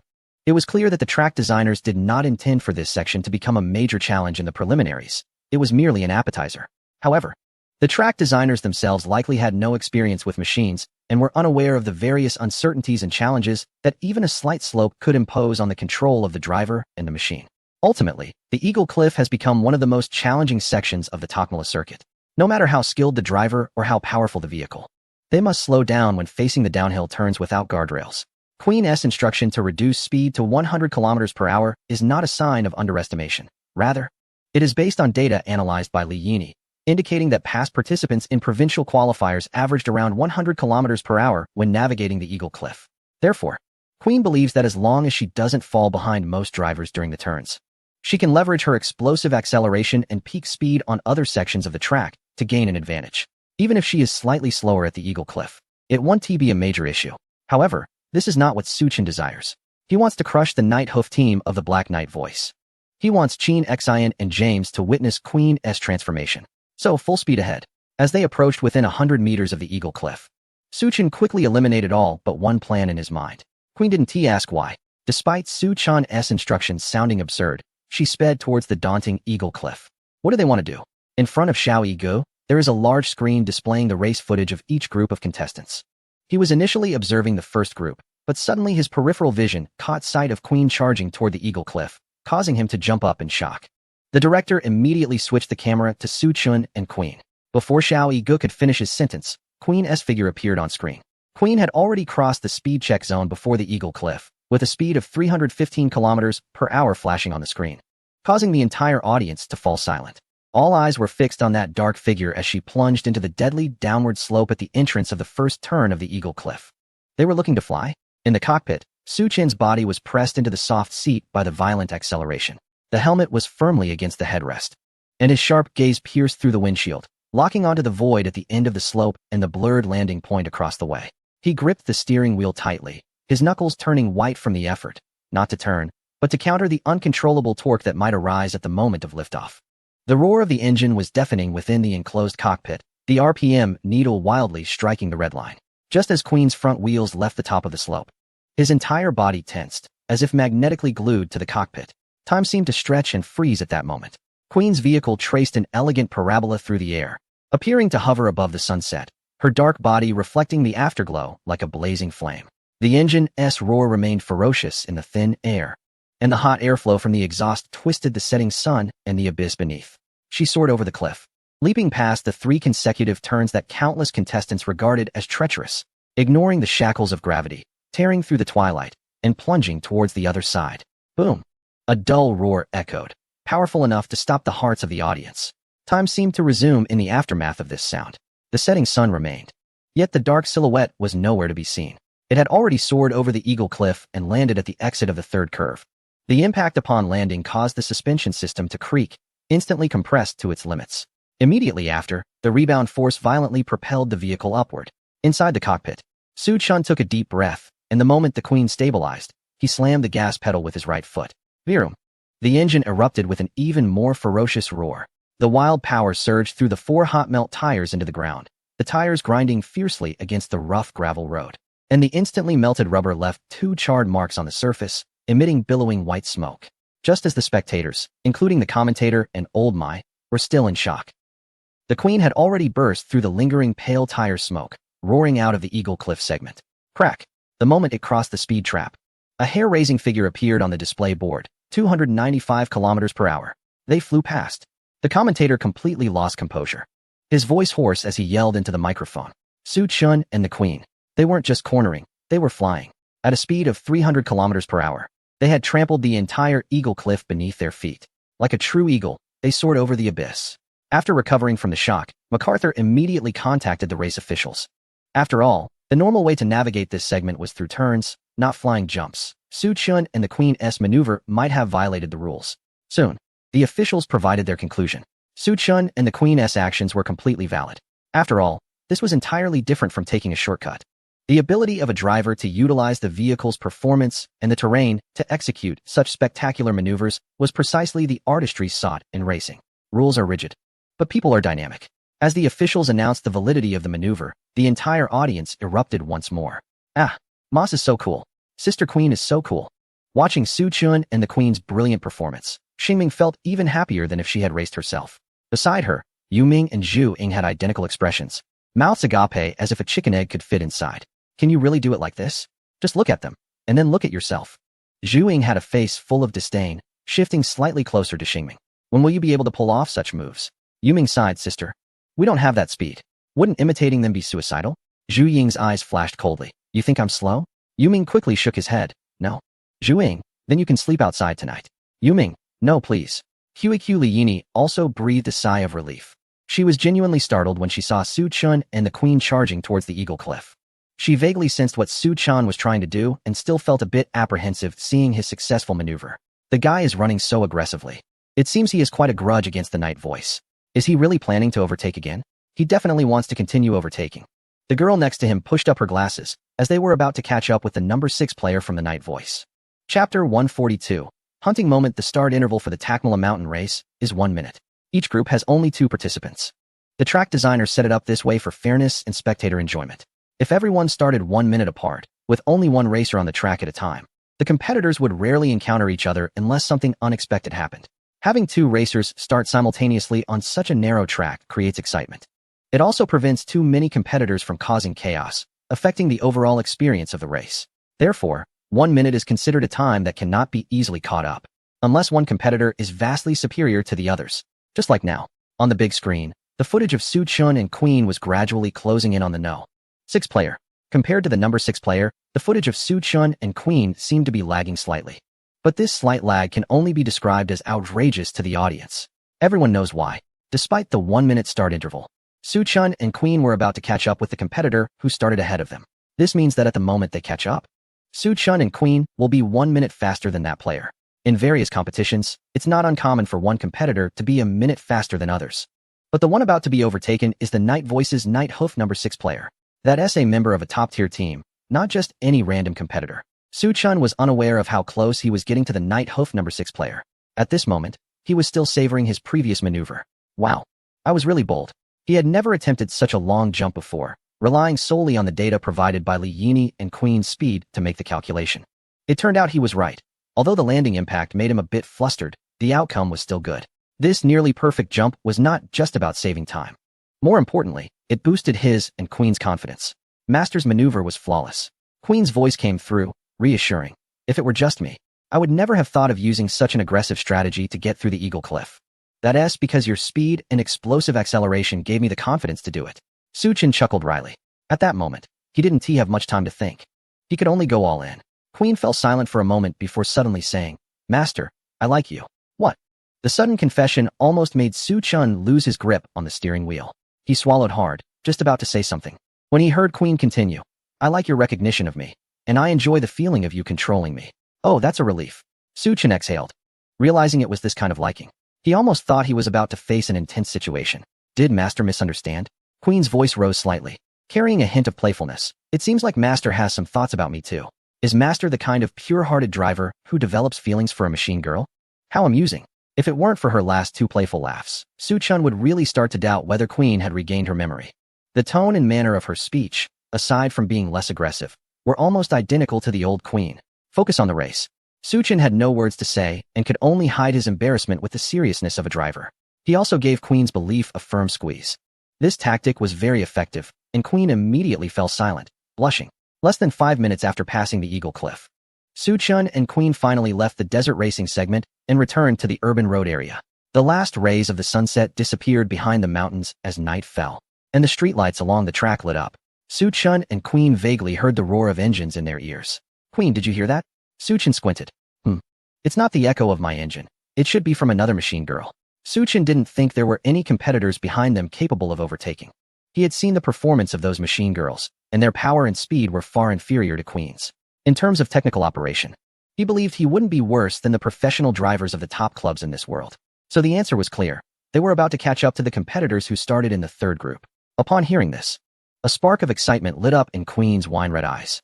Ignoring the 1-minute interval between starts, they were about to catch up to the competitors ahead. Could there be a more thrilling moment than this? Ladies and gentlemen, Suchun and Queen are moving quickly and are about to catch up to the sixth competitor from the third group. Brother Roast Goose clearly noticed this interesting scene and immediately instructed the director to split the screen, showing Suchun on the left and the sixth competitor on the right. The sixth competitor was from the Knight's Voice T3 team, named Night Hoof, driving a B-class machine girl of the Thunderstar emblem. The driver, URU, was a B-class driver. So the strength of the sixth competitor went without saying. They were definitely in the top tier of this race. Yet, they were still about to be overtaken by Suchun and Queen. Perhaps they just didn't perform well in this race. MacArthur glanced at Brother Roast Goose, who was unflinchingly exposing the flaws of Knight's voice, and felt a chill. This Brother Roast Goose really wasn't afraid of being ambushed on a dark road someday. However, he did agree on one point. Night Hoof's performance today was indeed lacking. The race began with a dramatic start as the number 8 competitor was flung off the track, while number 6 struggled to keep up with the northern team's training squad's Huang Shixuan, known as the God of Wine. Ineo also couldn't establish a clear lead in the match against Lin Weiwei. Only competitors number 3 and 4 were at ease, both being members of the Night Hoof team, so they naturally wouldn't clash with each other. There's one more curve, shouted Xiao Yigo, his voice suddenly rising. We're about to catch up. On the racing circuit, Suchun executed a beautiful power drift through the sharp turn. As he exited the curve, he launched forward, and in that moment, a matte black machine girl with silver accents appeared in their sight. The roar of the engine echoed in his ears, unmistakably coming from that machine girl. It was the number 6 competitor from the Voice of the Night. Suchun pressed his lips together, gripping the steering wheel tightly. Queen sensed the tension in his fingers, her eyes gleaming with excitement and battle intent, merging into a powerful surge. Master, please give instructions. There was nothing to instruct. Suchun focused on the taillights of the number 6 competitor and snorted coldly. It's hunting time. Chapter 143. The Hunter. This was unbelievable. When did the northern team recruit such a strong trainee? Ulu was feeling quite distressed. He realized that no matter how hard he chased Huang Shixuan and Chuan Yun ahead, there was always a gap. Every time he felt close to catching up, the other competitors would block him in the curves, regaining their lead. Was his machine girl inferior to that yellow-haired B-class machine girl? Absolutely not. His machine girl, though not A-class, was still B-class, just a step away from A-class. With just one more training memory capsule or a slightly better core, she could meet the A-class upgrade standards. The answer was evident, yet Ulu found it hard to accept that this trainee from the northern team had better skills than him. How could my driving skills possibly be worse than that unknown yellow-haired kid? Ulu was pondering what strategy to adopt to overtake Huang Shixuan and Chuan Yun when suddenly, a powerful engine roar filled his ears. Boom. Ulu was momentarily stunned. At first, he thought it was Chuan Yun's engine. But as the sound gradually distinguished itself from the engines ahead, he realized it was coming from behind him. Someone was catching up. He quickly came to a ridiculous conclusion. How could someone possibly close the gap in just 1 minute since the start? He stared intently at the rearview mirror, eager to see who it was. As the engine's growl grew closer, a pitch-black machine girl, resembling the night itself, appeared behind him. The crimson headlights glowed like the eyes of wolves in the dark. It seemed that he noticed the gaze, and the headlights suddenly lit up. Like a wolf king that had spotted its prey, eyes glimmering with greed and murderous intent, ready to pounce and tear apart everything in its sights. The word kill intent uncontrollably flashed through Uru's mind. He felt a sharp killing intent emanating from a machine girl. The distance was closing little by little. Uru shivered and clenched his teeth. How could he let this guy overtake him so easily? He recognized who it was. It was contestant number 7. Another youth training team member of the Northern Wolf T2. Was it Suchin? It was said that the wall-riding cornering and adjustable rear wing from the recent City Racing Championship were attributed to this contestant. Brother Liu even mentioned that if there was a chance to compete with him, he must report back. Uru had never imagined he would actually compete with Suchin. They were not even in the same group. Yet now, the other party had taken the initiative to challenge him. 34 Master, entering the tunnel in 150 meters. The machine girl's cold, emotionless voice sounded. Uru's scalp tingled. A tunnel? A sense of foreboding rose in his heart. The next moment, his vision was completely swallowed by the thick darkness of the tunnel. Boom. The roar of the engine was amplified, distorted, and deafening in the semi-enclosed space. Following closely behind was the pitch-black machine girl, like a ghost merging into the shadows, plunging into the cage of light and dark. The road tunnel of the Takmara Mountain race was not fully lit. To increase the difficulty, the designer had only set up a tunnel light every 100 meters. This resulted in a rhythm of alternating darkness and light throughout the entire tunnel. Whoosh. As they entered the illuminated area, the pale light briefly dispelled the darkness. In Uru's rearview mirror, the black machine girl reflected the cold light of the tunnel lamps, as if she were a parasite firmly clinging to him. The distance between them having closed significantly since entering the tunnel. Darkness descended once more. Only the roar of the engine and those crimson headlights proved that the pursuer had not vanished. Whoosh. Entering the illuminated area again. This time Uru could see more clearly that the machine girl was even closer to him. Her menacing silhouette froze under the bright light, as if ready to pounce and bite at any moment. The cold, killing intent pierced through the air, almost penetrating his spine. Light dark. Light dark. The tunnel lights flickered like an out-of-control strobe. Each transition sliced the chase into suffocating frames. Each time they entered the lit area, Uru's heart felt like it was struck by a heavy blow. The image of the machine girl was always closer and clearer than the last frame. She seemed to leap closer in the gaps of darkness. Each flicker felt like a countdown to death. Damn it. Uru's fingertips turned white from the strain. Cold sweat soaking his back. He desperately tried to stabilize his emotions, letting reason take control of his mind. But the machine girl was like a shadow. The oppressive sensation of her flickering advance in the interplay of light and shadow was almost suffocating. With each cycle of light and dark, the space behind him was being ruthlessly consumed. A chill crawled up Uru's spine. He didn't know when it had started. The machine girl was less than a meter away from him. This was a dangerous distance, so dangerous that if he stepped on the brakes, the two machine girls could collide, resulting in destruction and loss of life. Similarly, it was also the best distance for the opponent to launch a final strike. Contestant No. 6, Uru, was about to be overtaken. Brother Roast Goose and MacArthur stared intently at the big screen, their hands gripping the microphones tightly. The audience erupted in an uproar. More fans joined in angrily cursing the Nighthoof team. Meanwhile, the cheers for Su Chun grew louder amidst the commotion. More onlookers began to inquire about Su Chen's information. When they discovered that the recently popular wall-hugging and adjustable tail wings were from this contestant, a sense of excitement surged, leading many to become fans and join the cheering squad. Qin Xian's expression darkened. James wiped his sweat continuously.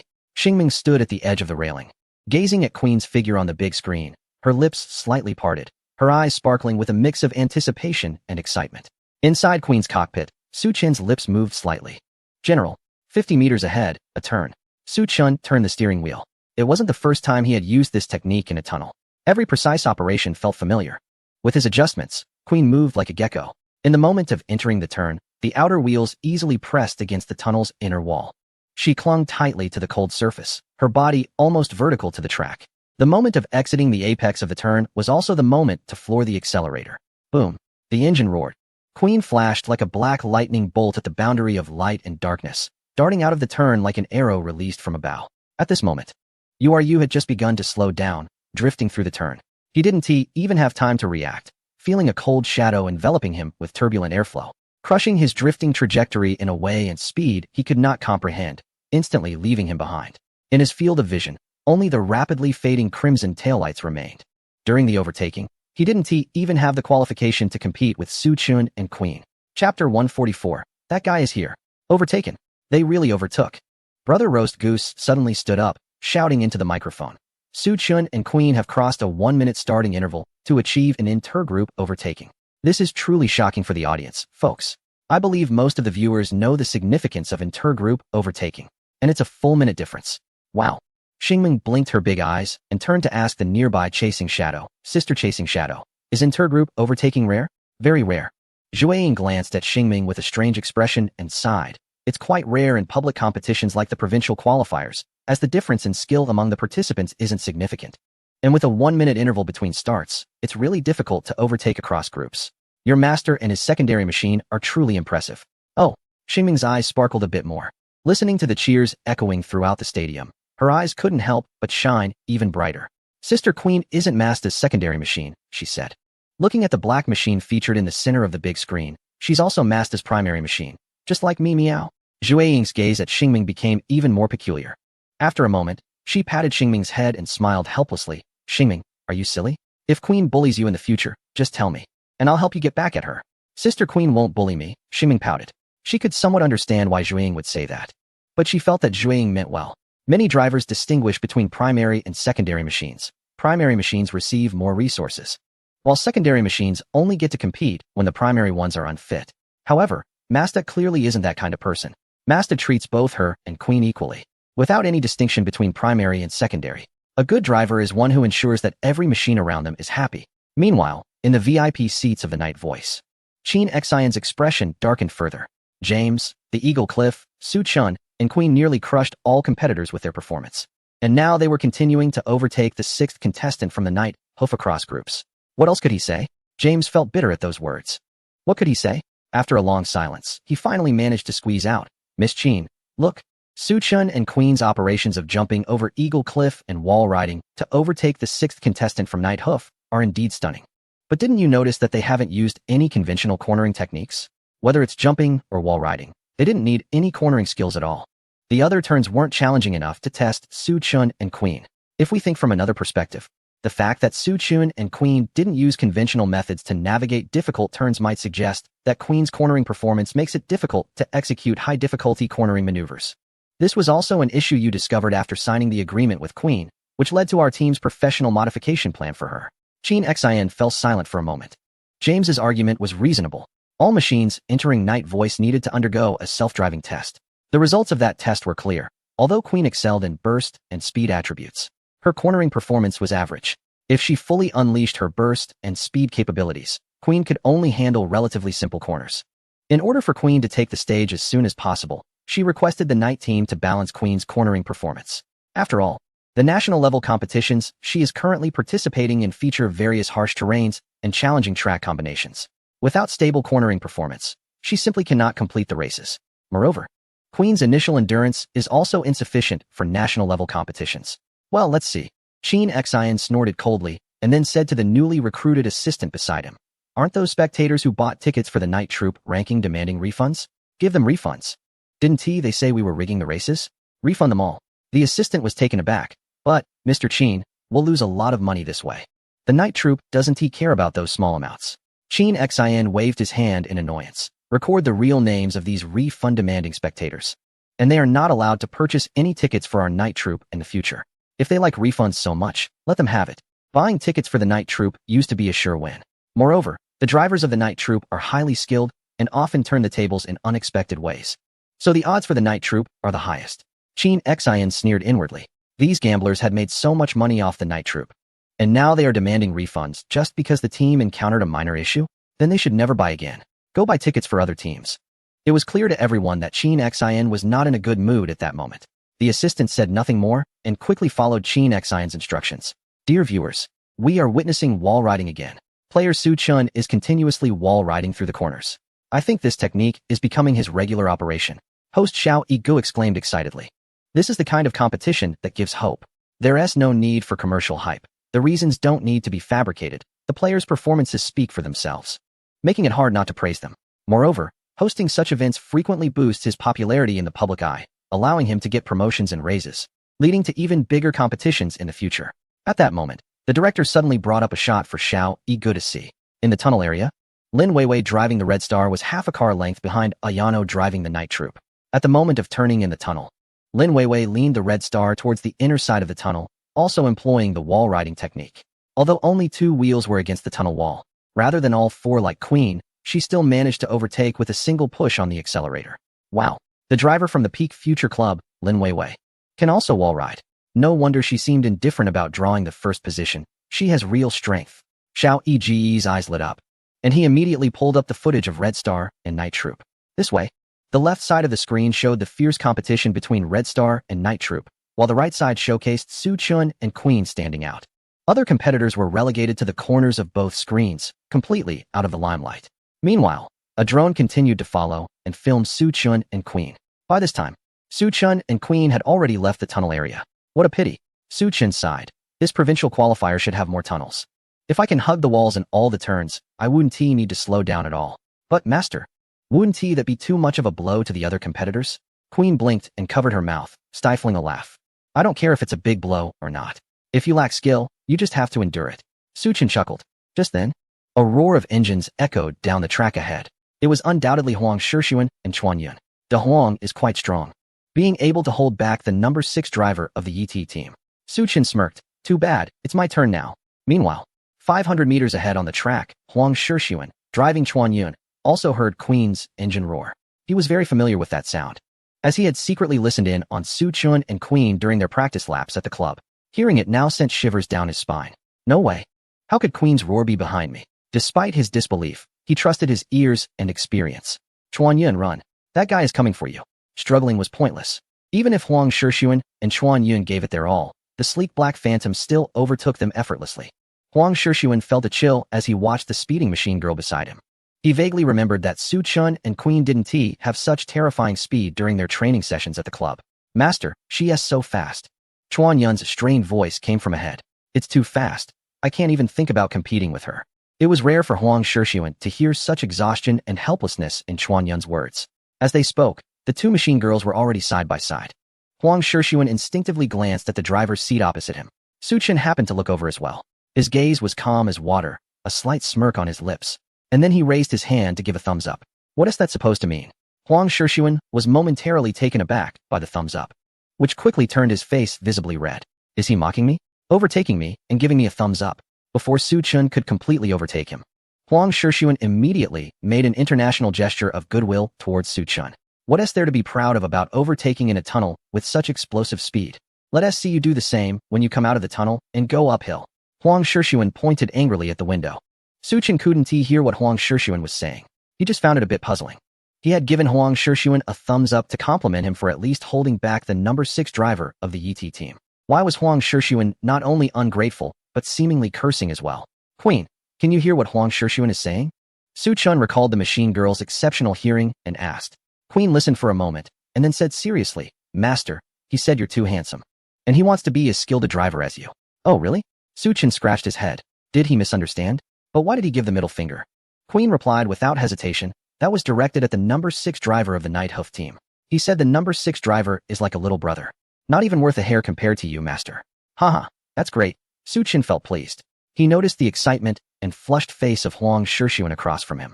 He couldn't help but sigh that although this young man sometimes gets a bit stubborn, he really is a person of character. Now Huang's admiration for him must be like a river flowing endlessly. After all, the blush on a young person's face speaks louder than 1,000 words. Su Chun stepped on the gas and overtook. In the tunnel, there was no need to worry about the risks of curves. Just stick to the wall whenever there was a bend, without needing to slow down. With Queen's full-speed burst, they were no match. As for Huang Shixuan, being a teammate, there was no intention to block him. This overtaking was very easy for Su Chun and Queen. They completed the maneuver again. Xiao Yigu looked amazed, though his tone wasn't as exaggerated as before. Overtaking the number 6 driver of the Night Hoof team was already impressive. Overtaking a teammate from his own team seemed much more ordinary. It seemed that Su Chun and Queen were in peak form today. Continuous wall riding in the bins would give them a significant advantage in the tunnel. Could he continue to overtake the number 3 and number 4 drivers of the Nighthoof team? Xiao Yigu handed the microphone to Mr. MacArthur, the analyst for the 5-star circuit, to share his thoughts. MacArthur took the mic. He didn't particularly want to answer questions that might offend the teams. After all, he was just a small analyst, and big groups like Night Voice and Peak Future could easily end his career with a few words. However, since it was related to Su Chun, he was willing to take a little risk, just like fans willing to risk being scammed by scalpers for a ticket. It's all for love. I believe Su Chun won't be able to overtake the number 3 and number 4 drivers anymore for 2 main reasons. MacArthur took a sip of tea and said,